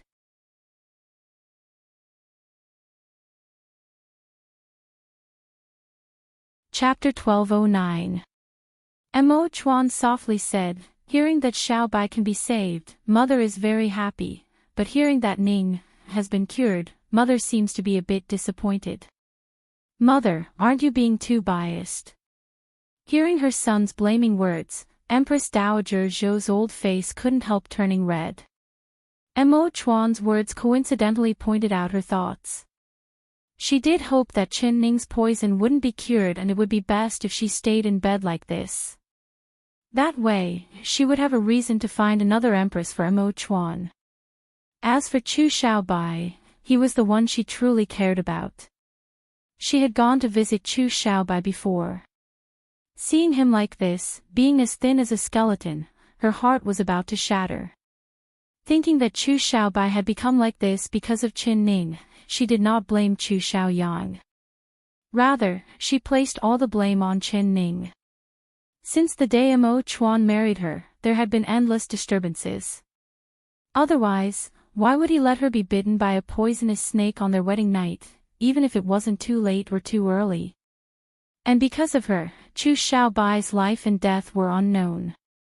Chu Xiaoyang was sent to prison. All of these were the fault of this girl surnamed Xin. Hearing that she had been cured by the divine doctor, Empress Dowager Zhou was very disappointed. She thought that she had hidden it well, but she never thought that Mo Chuan would still see through it. But Empress Dowager Zhou was old and experienced. Her face only turned slightly hot before returning to normal. Emperor, what crime did Xiaoyang commit that you want to send him to prison? You said that he stole something from you. What kind of great thing was it that was worth it for you to make such a big fuss? Empress Dowager Zhou's face turned serious as she coldly asked. Mo Chuan bowed and replied, "This is a large matter of the court. It's best if mother doesn't ask." Empress Dowager Zhou's face was filled with anger as she forcefully slapped the table and shouted, "How dare you! Emperor, stop using these kinds of words to fool this widow. Do you think this widow is deaf or blind? You are clearly using your position to take revenge. For the sake of that girl surnamed Xin, you actually wrongly accused your own nephew and even sent him to the heavenly prison. Do you think that by doing this, you can stop the mouths of the people in the world? Are you going to issue an imperial edict next and sentence Chu Xiaoyang to death?" Mo Chuan maintained a calm expression as he calmly said, "Your son has already said that this is a large matter of the country and mother does not know the cause. Your son does not blame mother, but your son does not think your son did anything wrong. You didn't do anything wrong, so does this widow's wrong. You didn't do anything wrong, so this widow is wrong. Do you dare ask yourself, do you have a clear conscience? I've said it before, I have a clear conscience. Your son." Empress Zhou pointed at Mo Chuan and said. She was very shocked that Chu Xiaoyang was sent to prison. Mo Yang, Chuan, Chen, and Qin, Qin and T. Mo Xiaoyang, St, Qin, S. Xiao Ti Qin. Qin, T, Qin, and Qin, T said, T. Say. Xiao Chen, T, said, B, B. T, what she didn't want to hear the rumors behind her back. She wanted to put an end to everyone's criticism. But Mo Chuan had sent Chu Xiaoyang to prison for a small crime of theft. Did he want the world to be in chaos? You're tuning into the LoveLore Library YouTube channel. We're so grateful for your support and don't forget to subscribe to join us on this incredible journey through captivating stories. Your generosity through donations truly makes a world of difference, as it's the primary source of revenue that allows me to expand and enhance this channel for you. Thank you from the bottom of my heart for being a part of this adventure.